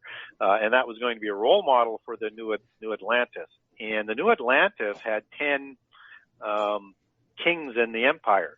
Poseidon married Clymene, and known by a few other names, but had 10 Nephilim twins that were 10 kings of this Atlantean world empire. And so they're trying to set up a new Atlantis, a new empire of the same sort of idea. And that's why the Club of Rome was dispensed, because they already have the world divided into 10 economic zones, 10 spheres of influence, however you want to rate, however you want to describe that, groups of nations that are going to be the New World Order that sends one representative to this ruling council of 10 that is talked about in Daniel and Revelation. Now, it's not that what you have to understand is God knows what's going to happen from the beginning to the end, and He's permitting this to happen. So they're fulfilling what God has already ordained, right? So we already know there's going to be 10 kings. This is how it's going to come about. In conjunction with that, they're trying to bring about the universal religion, right? Because it's universal religion that brings about and enables this world to come together with a 10 empire nation. And the Antichrist works with the universal religion to put this 7-year deal in place. And then from there, he rises and eventually is crowned king of Jerusalem at the abomination at the midpoint of the last 7 years. So there's an order that this needs to come about. But he's going to be one of the keys that's going to secure the covenant of 7. And I know a lot of people don't believe in the covenant of death, but when you put all the prophecy markers around it, it's talking about the same time period, the same event. So I believe it's the same 7 years in my opinion. So how is the Priory of Sion relevant? It's the one that is controlling basically all of these groups. It is the ennobled families, and it's having all these different organizations assemble the geopolitical religious order that needs to be in place so the Antichrist can take over. And I think a good way to think of the Priory is there they're you go. the caretakers, You summed it all up, if you will. And as our old pal Rob Skiba wrote about in his book, Babylon Rising, I believe was the one he talked about it in, that every one of the American presidents, except maybe one or two, are all physically related to this one British lord in England. And I find that way beyond the chance of being any coincidence. But this is something that has been... Yeah, because it's bullshit. and a deliberate plan for a long time. And yeah, they take him back to King John, which is a Plantagenet. Yeah. There is a question that, it's one of the last questions. Yeah, who wants to volunteer to research that one? The lines of where you That's guys bullshit. have taken this. This comes from Diana. She says, since we know that all the U.S. presidents are somehow in relations to these 13 bloodlines, is it possible that the whole discovery of the New World by Columbus, who was one of them, she thinks, is it possible America itself is a bug false flag event, that the so-called opposition to the European Church and the King staged by these groups in order to plan a new Atlantis all along? Well, absolutely. The Templars chose America to be the place where the New World Order would come to culmination. And absolutely, we know that Francis Bacon wrote the New Atlantis, and that this was something that was a deliberate choice. And this has been a deliberate plan that has been deliberately executed, and credit where credit's due. It's amazing. What are the odds? It's mind-boggling that all but two have been related to this King John in England. I mean, it's always fascinating how what they'll do is they'll take history and they'll basically reverse engineer it and say, what are the odds that that person back then would marry this person related? It's all reverse engineering. It's like throwing a ball across the room and then calculating the odds that it would end up in the very specific spot that it did by reverse engineering it. Of course, the odds are astronomical, but if you reverse engineer it, it's not. It's amazing. One step further, she takes it. Do you guys think that the Revolutionary War was a false flag? Yes. What the hell? Well, and again, to create... How can a Revolutionary War be a false flag? Their agenda. You have to remember also the politics and what was going on at that time. So at that time, the Stuart dynasty, which is the Jacobite movement of the Stuart kings, it moves over to France and it starts continental Freemasonry, and that's how that sort of moves about. But the Stuart kings are no longer the kings and queens of England. It's now King George, which is a Hanover from Germany. Okay, still of royal bloodlines and noble bloodlines, but not ones that are controlled, right? So not following the same agenda that they're trying to do. So you create revolution, and they wanted the New World to lead the way anyways. They probably just sped it up a little bit by doing it, a big risk, but that's also why France jumps in to help them, right? And France goes into revolution shortly thereafter with the same principles, and all through, Freemasonry, and occultic, houses and lodges that, came across with the Jacobite movement after they're being pushed out over, say, 100 years or so, back and forth between Protestant and Catholics. So it is a false flag, right? But it's still being maneuvered in the same agenda, just using it as a false flag. And the bloodlines that go back to planet. So the Revolutionary War was a false flag? What the hell does that even mean? You have to remember, they're not the royal bloodlines. These are very much diluted bloodlines. That's why they're called pseudo blue blood. They're not the true and nobles. They're still puppets. So I know people want to put the U.S. at the center of everything, and they're so important to end-time prophecy, but they're just a piece of it. And you have to go back to the true power, and you have to go back to the true bloodlines. The U.S.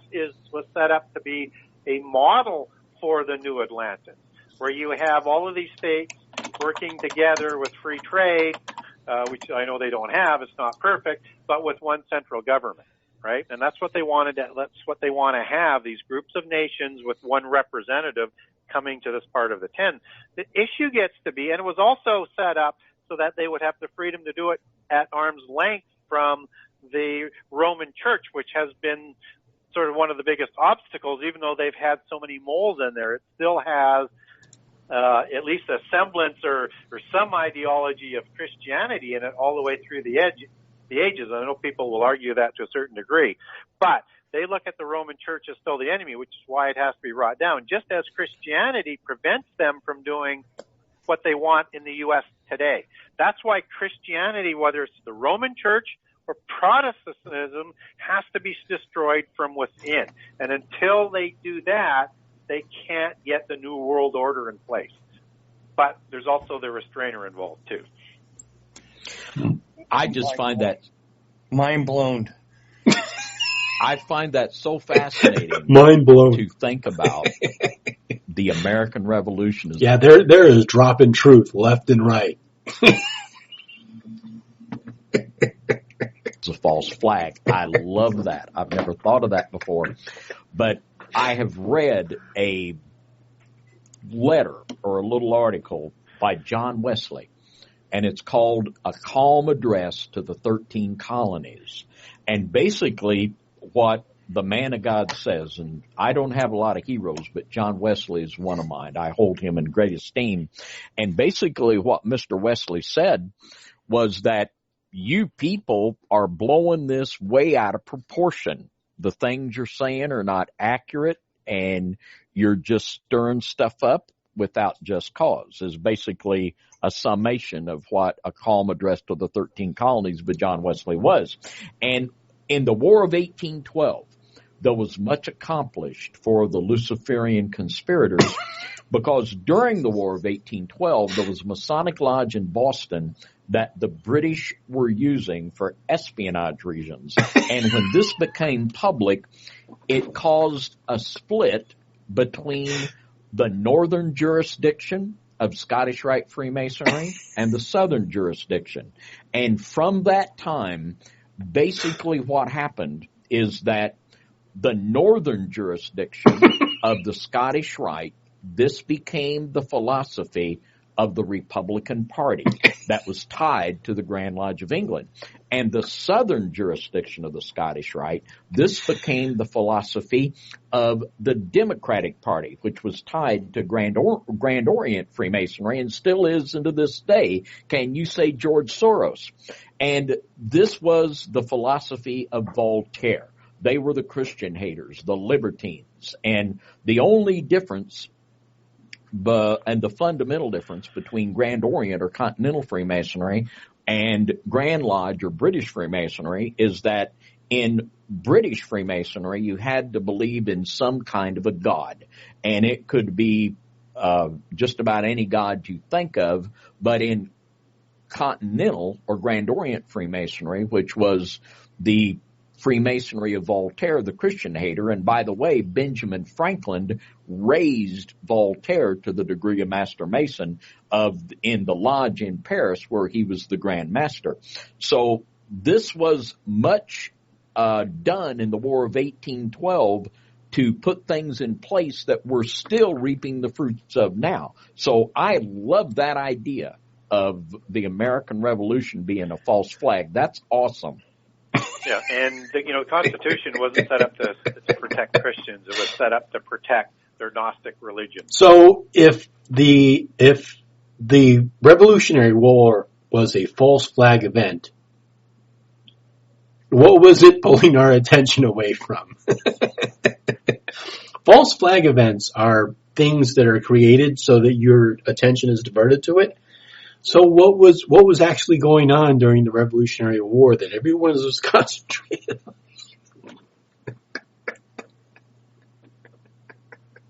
That are part of the secret society. Right.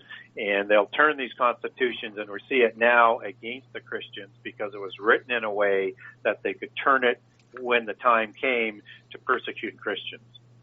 Big amen there, Gary Wayne. What? This whole show, I've got a long road trip tomorrow. I have got to re-listen to this all over again to connect the dots again. You guys have just laid it all out on the table tonight. Mind blown with that, with Diana's question and your all's answer, because it makes a lot of sense. And then David hits it home with the War of 1812, and I'm going, mind is blown here. That's incredible information. Wow. Well, I just love the chemistry here. That's why I like doing stuff with Gary Wayne. Then you throw in our Now UCTV listeners, and we're learning here together. And I'm connecting dots here tonight I never had before. I love it. I love it. Okay, I got to get to the next question, or I'll have you guys here till like 2 a.m. in the morning. Okay, this is a two-parter. This comes from Kot. Kot asks, are these pure noble bloodlines Nephilim or three-stranded DNA? Well, if you believe this idea that they've what the hell kind of a question is that? Which I know none of the listeners probably do, that they have the Jesus and Mary Magdalene bloodline. You have some other DNA in there that's a different split, but those are falsified genealogies that they're going to present. I don't believe as a Christian that that's the case, but they are preparing the deception. I think it is just very much as pure blood going back through different Nephilim strains that they have, or at least they think they have. Now, we don't know whether or not these genealogies that they say they have that go right back to the original Nephilim and to the fallen angels are actually legitimate or not, although it is part of their religion to keep these genealogies throughout the ages, which Paul spoke to about these groups that keep these genealogies, and that's who he's referring to. But they say they have documentation to substantiate the pedigree of the Antichrist when he presents himself. So they're going to present it as human, angelic, Nephilim hybrid, and then whatever is the DNA that was in Jesus, right? So from that perspective, it would be 3, but it's 2. I thought Christians didn't believe in DNA because DNA proves evolution. Well, I believe you answered the second part of that question with that answer, so thank you. This one comes from Samuel for both of you guys. He says, have the doctrines of the Templars transferred fully into the Priory? For example, the doctrines that were known to the Templars, as well as any rituals they practiced during their existence that you know of? Well, the Priory is above the Templars. They created the Templars, right? And then they amalgamated the Eastern mysticism in there as well.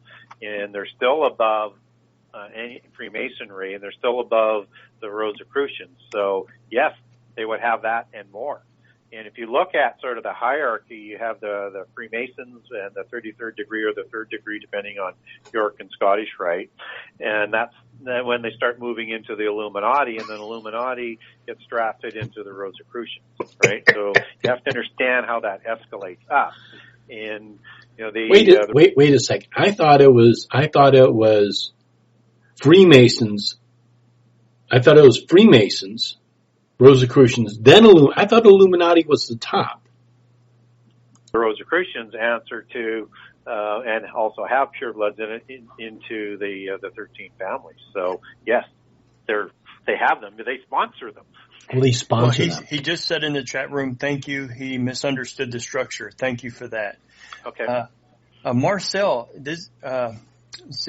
Marcel asks, the Vatican is the Vatican, is it just the next generation of the Templars, what we have today?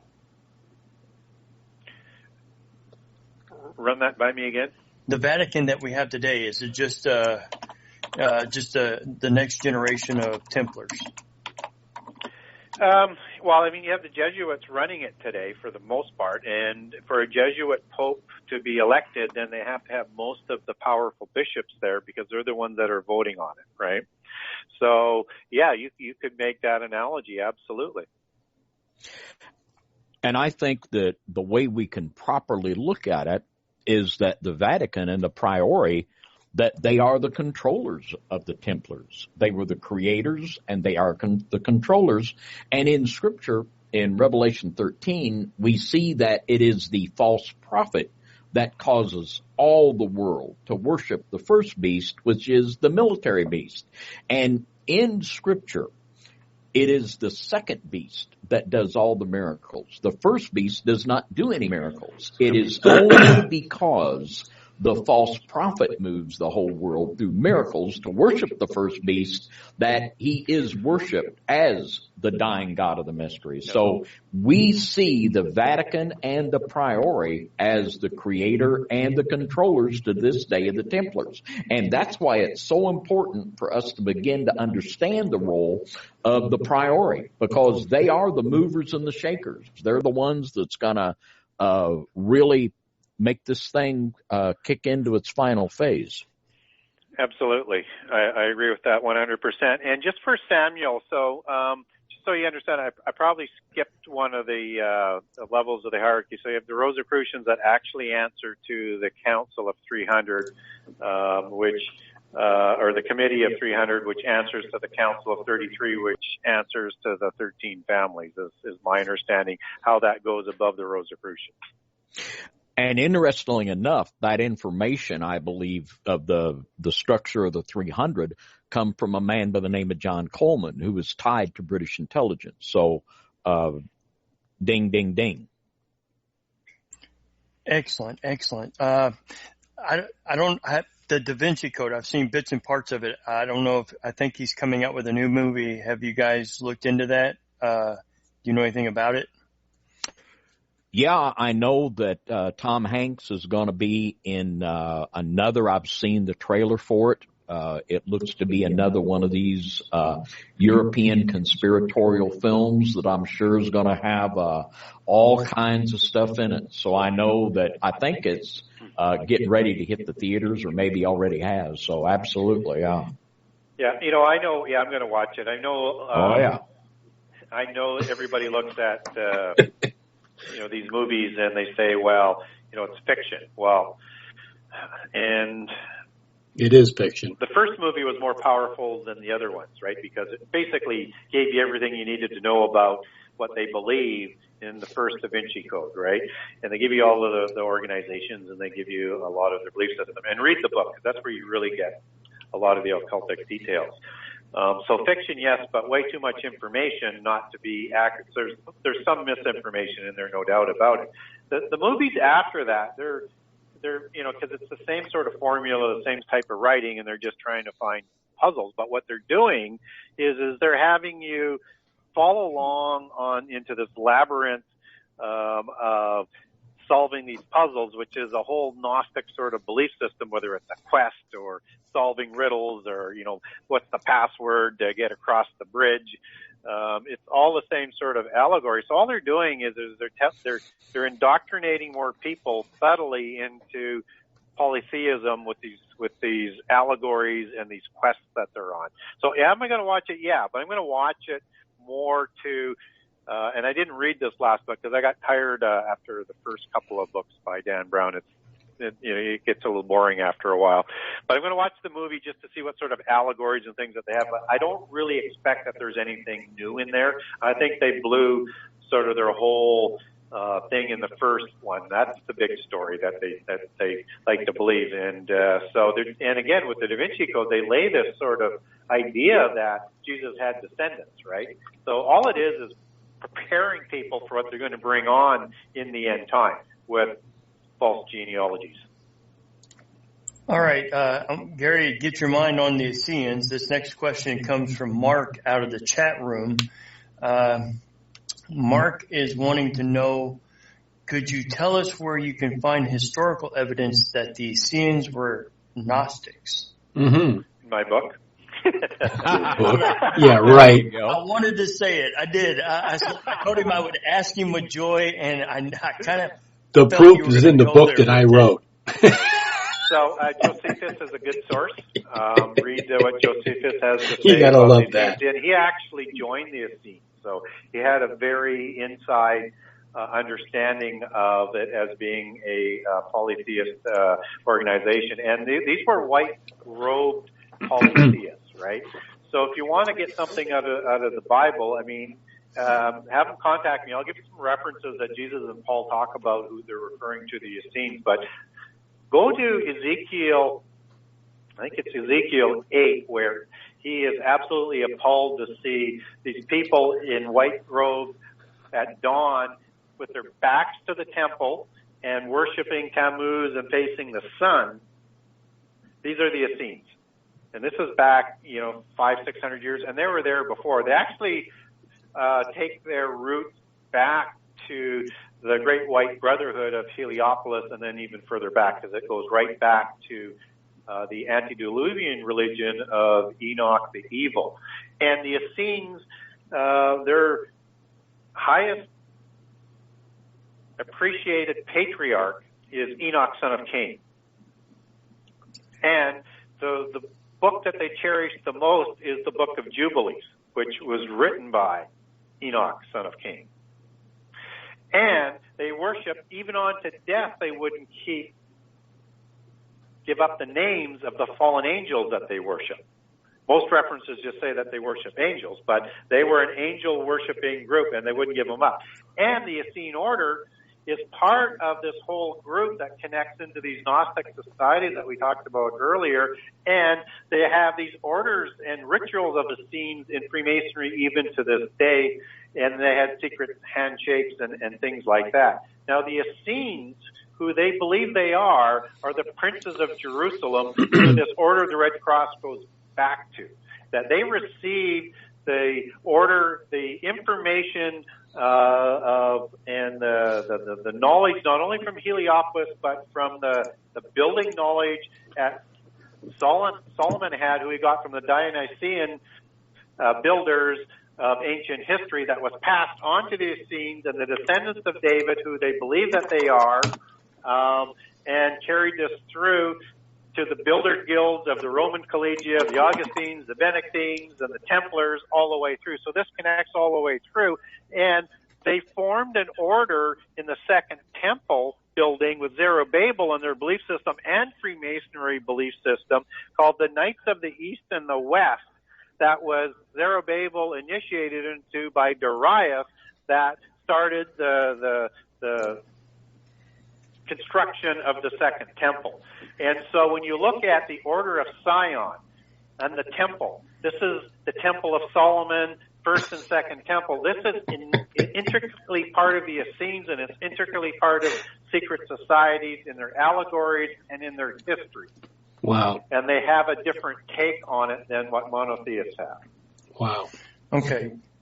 And I would agree. And the way I understand it, and as Gary well said, the Essenes can be traced right back to the priesthood at Heliopolis, and the Essenes were basically, and the Essenes are older than the Gnostics, and the Essenes were basically a group that portrayed themselves to be Jewish that had the doctrine of the Heliopolitan priesthood, which is basically just the fallen angel priesthood. And the Gnostics were a group that portrayed themselves to be Christians that had the doctrine of the the doctrine of the priesthood of Heliopolis. That's easy for you to say. But this is why I think it's very important when evaluating the writings of the Essenes and the writings of the Gnostics, while we can learn much from them, and I do study them, that we must evaluate them as spiritually toxic written by groups of people that were the enemies of true worship of the true God. Mark in the chat room seems to think there's a connection between the Essenes and the Dead Sea Scrolls. Sure, why not? That's who they are. Yeah, that's the Essenes are the Qumran community. That's the apocalyptic community, and the other gospels.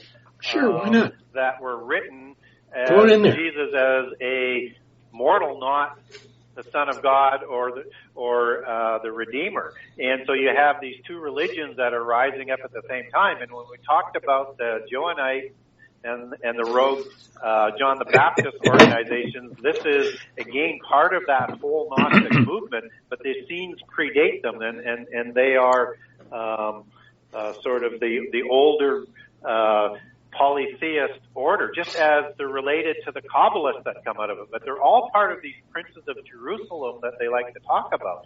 The Essenes also had control of the temple just before it was destroyed by the Romans in 70 CE. And so they knew what treasures were hidden in the temple.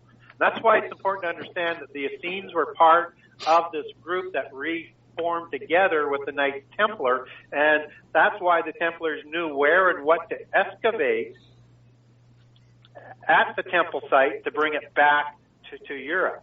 And so, a couple of references to the Essenes would come out of 2 Colossians 2:8, where they're talking about deceptive philosophies and human tradition and basic principles of the world. Mm-hmm. That's what's being talked about there. And also in 16, when they're telling you what to eat and not to drink, because these were very strict dietitians and part of their apocalyptic cult, and worshiping of fallen angels in 16, and false humility and pride, they're talking about the Essene group. And also in verse 20, to submit to their rules, it's talking about that, and it's based on human teaching and human commands, and have the appearance of wisdom and humility, but it's imposed worship and harsh treatment of the body. This is the Essene group that's being talked about. Well, okay, and First Timothy 1:3, and it's Paul talking about these people who devote themselves to myths and endless genealogies. These are the genealogies that are kept throughout. This is part of the Essene belief system. Yeah, great point there. And usually, so basically, they just take the Bible, they interpret the passage, and through the passage find some kind of a meaning somehow and something. Okay. When people teach on Colossians and the Colossian heresy, they will say that this is talking about the Jewish laws and the Jewish food laws. Is not. This is Essene. Great point there, Gary.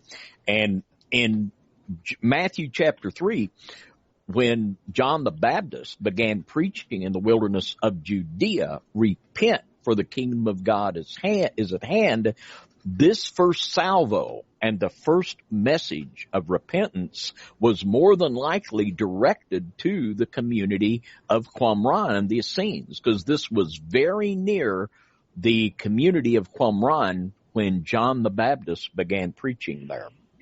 he raises a question in the chat room. Can we trust the Dead Sea Scrolls? No. Anything that the Essenes touched, you can't trust. They were a third part of Judaic religions, along with the Sadducees and the Pharisees. But these were a polytheist group. They were not monotheists. And again, they draft Jesus. They draft John the Baptist. They draft anybody except who went along with Pauline Christianity as part of the Jerusalem church. And they believed the Jerusalem church were nothing but Essenes, right? But in the Essene belief system, they're worshiping fallen angels, right? And in the Essene belief system, they're the ones that are de-deifying Jesus. They're saying he was enlightened and full of knowledge, but he was human and he survived the cross. And these are the ones who draft Joseph of Arimathea as being an Essene also, who takes the children. This is this Gnostic belief system that all comes together in this Jewish mysticism. Fantastic. And when we say we can trust them, we can trust them that they are what they are, that we can learn tremendous amounts of information about secret societies, about history, about all kinds of things, but we cannot trust them to teach us spiritual truth. When we read them, we have to understand that the spirituality of the Essenes and the Gnostics is toxic. It'll take you the wrong way instead of the right way. I knew this show would be edifying. Okay, I'm going to throw a monkey wrench in this one. I don't know where this is coming from. Maybe one of you two can answer it. Have you heard anything about blue apples? Blue apples? No. No. Blue apples. No. Moving right along. Brian asks, looking at the castle now, what street, the castle that you guys honed in on, where the AC will be revealed, what street did you say that would be on? Did you even say it would be on a street? Yeah, Pennsylvania Avenue, I think. Yeah.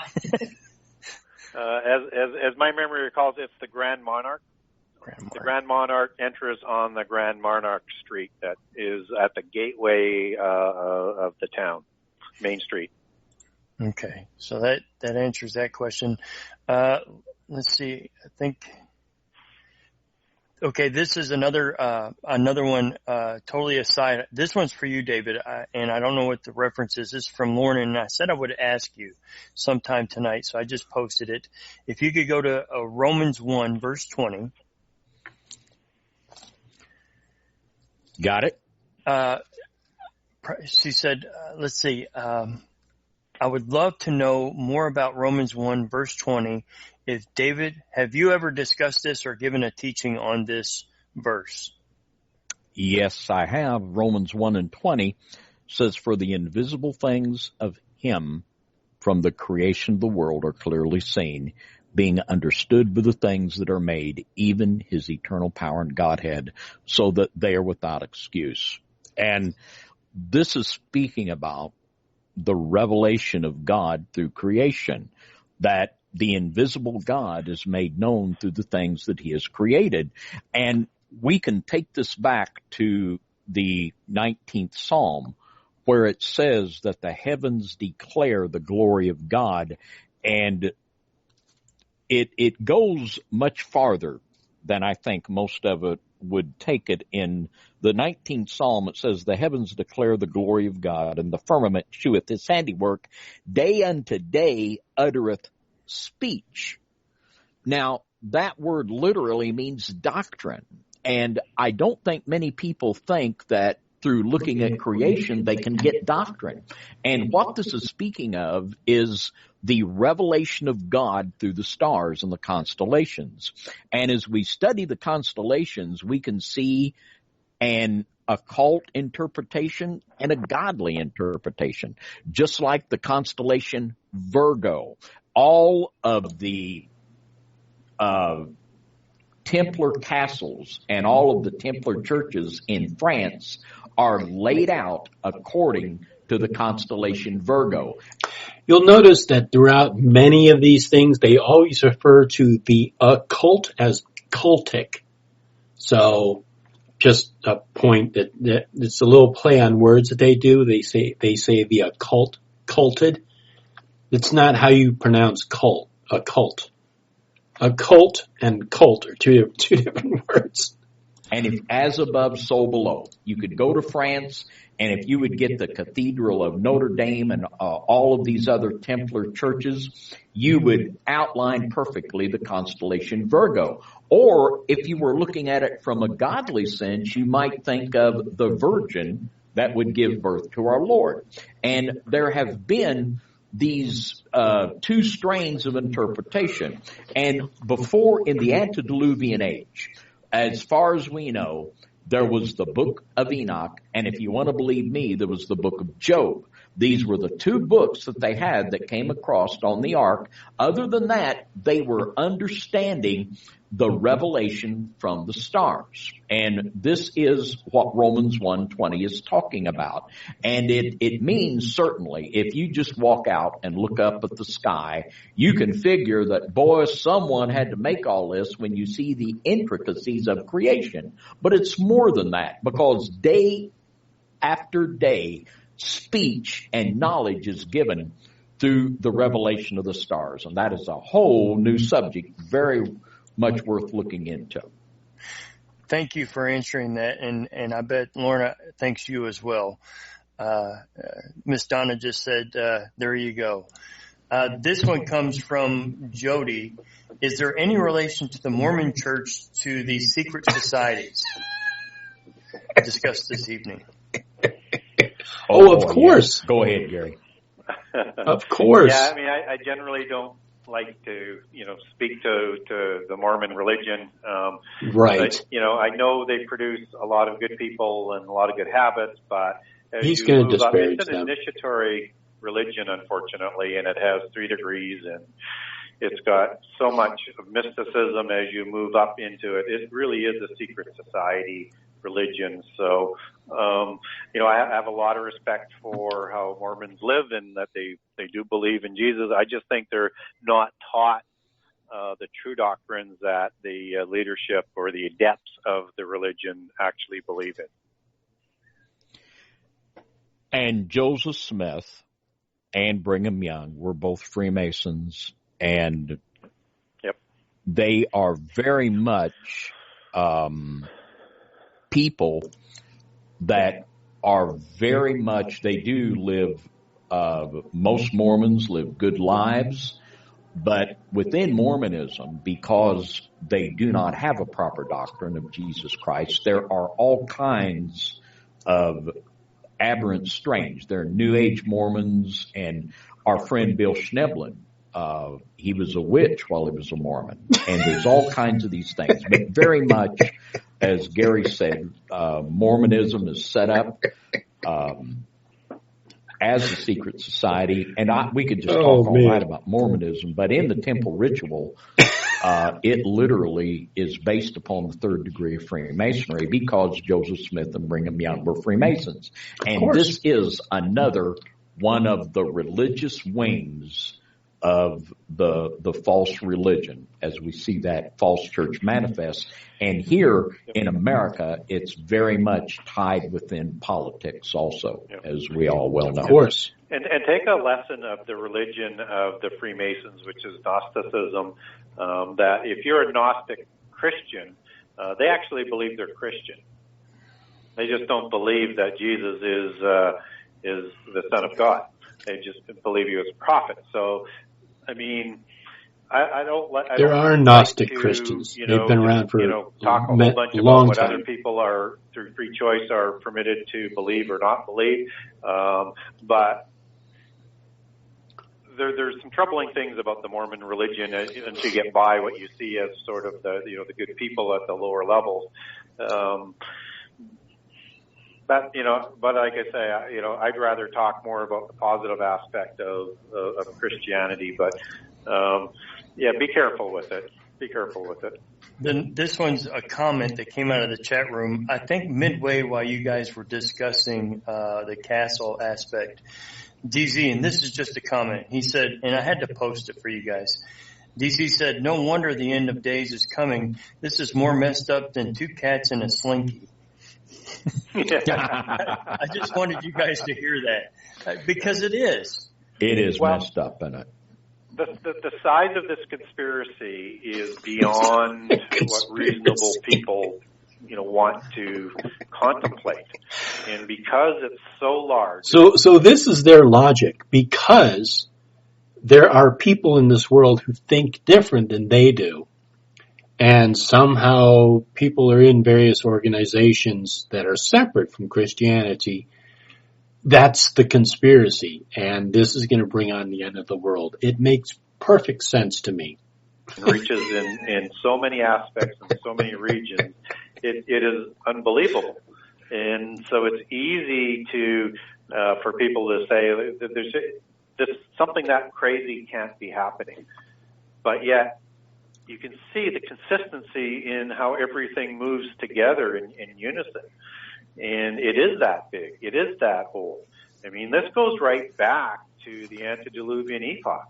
This is the conspiracy that's been going from day one. This is the conspiracy that brought on the flood. This is the conspiracy that crossed the flood that happened at Babel.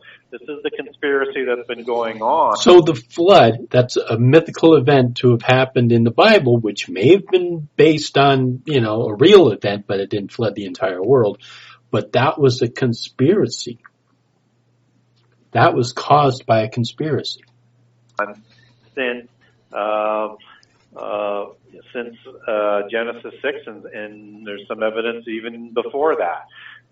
So this is going to continue to the end time, but it is such magnitude.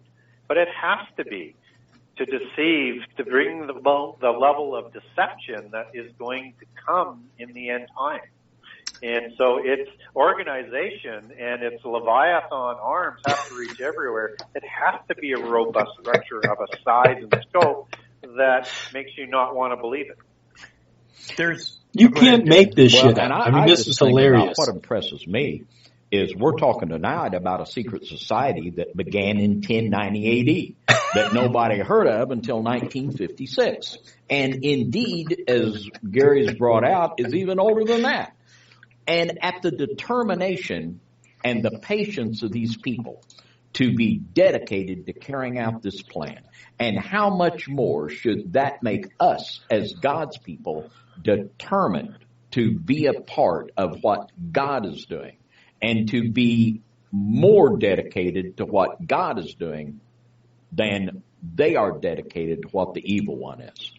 Yeah, so go back to Nimrod, who Freemasonry, and Nelson Mackey talks about Nimrod being the first Grand Master of Masonry of the post-Diluvian epoch, and this first manifestation of that power is Babel. And then you have Tubal-Cain and Enoch as being the patriarchs at the time of the creation of the Nephilim in book. Freemason, despite what certain Freemasons may claim, and other people like this idiot claim, Freemasons do not go back to the time of King Nimrod. For this organization and this conspiracy is that robust, is that old, is that structured, and has been trying to do this ever since Eden. Well, I was going to say there's 4 questions left, but you just answered Susan's question about how far this goes back to Nimrod, and it goes back even further to Enoch, son of Cain. Yeah, because it's the 7 sciences that are corrupted by Cain that he learns from Adam that are taught the knowledge in Eden, and he teaches those to Enoch, and all they're trying to do is continue the rebellion. They're not going back to God with what they're doing with this knowledge. They're going away from God, and they're trying to lead people away from God, and everything they're going to do with this knowledge is to honor the fallen angels, right? That's your Essene connection again there, right? And out of the 7 sciences comes Enochian sun-worshipping mysticism and astrology and everything else that went along with it. And out of that comes the structure of the initiatory secret societies that tags along through here as sort of its sort of political structure and hides in mystery schools all the way through our history. But it goes right back to the beginning, and it partners with the Nephilim created in Genesis 6. DZ was right. 2 cats in a slinky. You got it, DZ. Wow. Okay, this one's, let's see, I think this is one long question, so bear with me, guys. I'm going to read this out. This comes from Brian. He says, for Gary, I know it's a movie, but did you see The Kingdom of Heaven? Yes. Okay, he says they spoke of the King of Jerusalem a lot, and also had a Templar looking knights, but with light blue and white crosses instead of white with red crosses. The Lugan, I don't know if I'm saying it right, the Luganan family is depicted there as they have a Nephilim type backstory as well.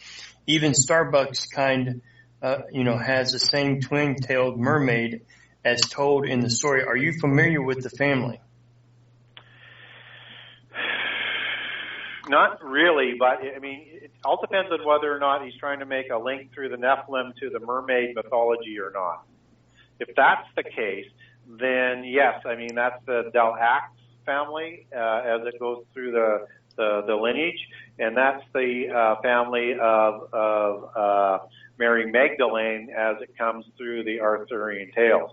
And the mermaids are part of this whole allegory, and because they are,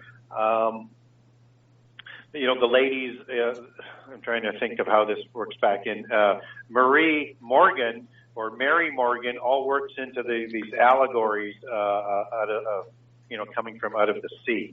And, so I'm not sure whether that's what he is talking about there, but that would be about the only relationship that I could see. But definitely there are, within the groups of families, there are rivalries that come up, and some of them are almost ostracized, like the Basques are. They seem to be... I think what happens is with some of these bloodlines is that they want to become the all-powerful bloodline, right? And so you have all of the sort of symbology that's encoded into these stories that is really hard to get in behind what they're really trying to tell us. They know what they're trying to tell us, but or tell themselves and people within their belief system. But maybe David has a little bit more information on that family than I do.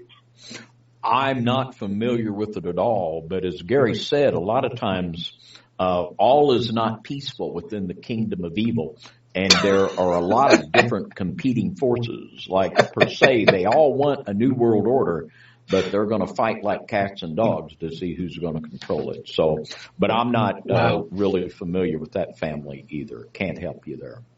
Last question for David. How can you prove that Joseph Smith was a Mason? He admitted that he was. I mean, this is no secret. He openly admitted he was, and there's no secret to that at all. Well, that's the end of the questions, guys. We've gone. We started this here at 11 Eastern time, and it's 1:06 where I'm at now. This is a lot of information. A lot of people are going to have to chew on. They're going to have to go back and read Gary's book and listen to a lot of David's teachings. And I would wholeheartedly recommend you guys rewatch this and watch them connect the dots all the way through. No. And if you have any questions, I know both of these gentlemen take messages. They answer questions promptly. Gary, I follow you a lot on Facebook, and you're very quick about getting back to people when they have questions. And David, I know you and Miss Donna are very open to doing the same thing. We try our very best. I would like each of you to close out. And if David could, afterwards could lead us out in prayer, I would be very much humbly. All right, I'm not gonna close with this prayer. Well, I just want to thank Gary for coming on. You were awesome tonight. I think I'm going to go ahead and end it here. And this was just kind of say, well, what are we going to do to talk? This was just kind of a fun one. Just usually I like to watch Bill Schnoblin or whoever talk about bullshit, but because they were talking about the fringe secret society. I wanted to hear what they had to say because they're always disparaging the Freemasons, the Illuminati, and all this other crap. So anyhow, thanks for joining me. This was a lot of fun. I'm glad I was engaging with the chat this time. So have a good night, y'all. Take care. Bye-bye.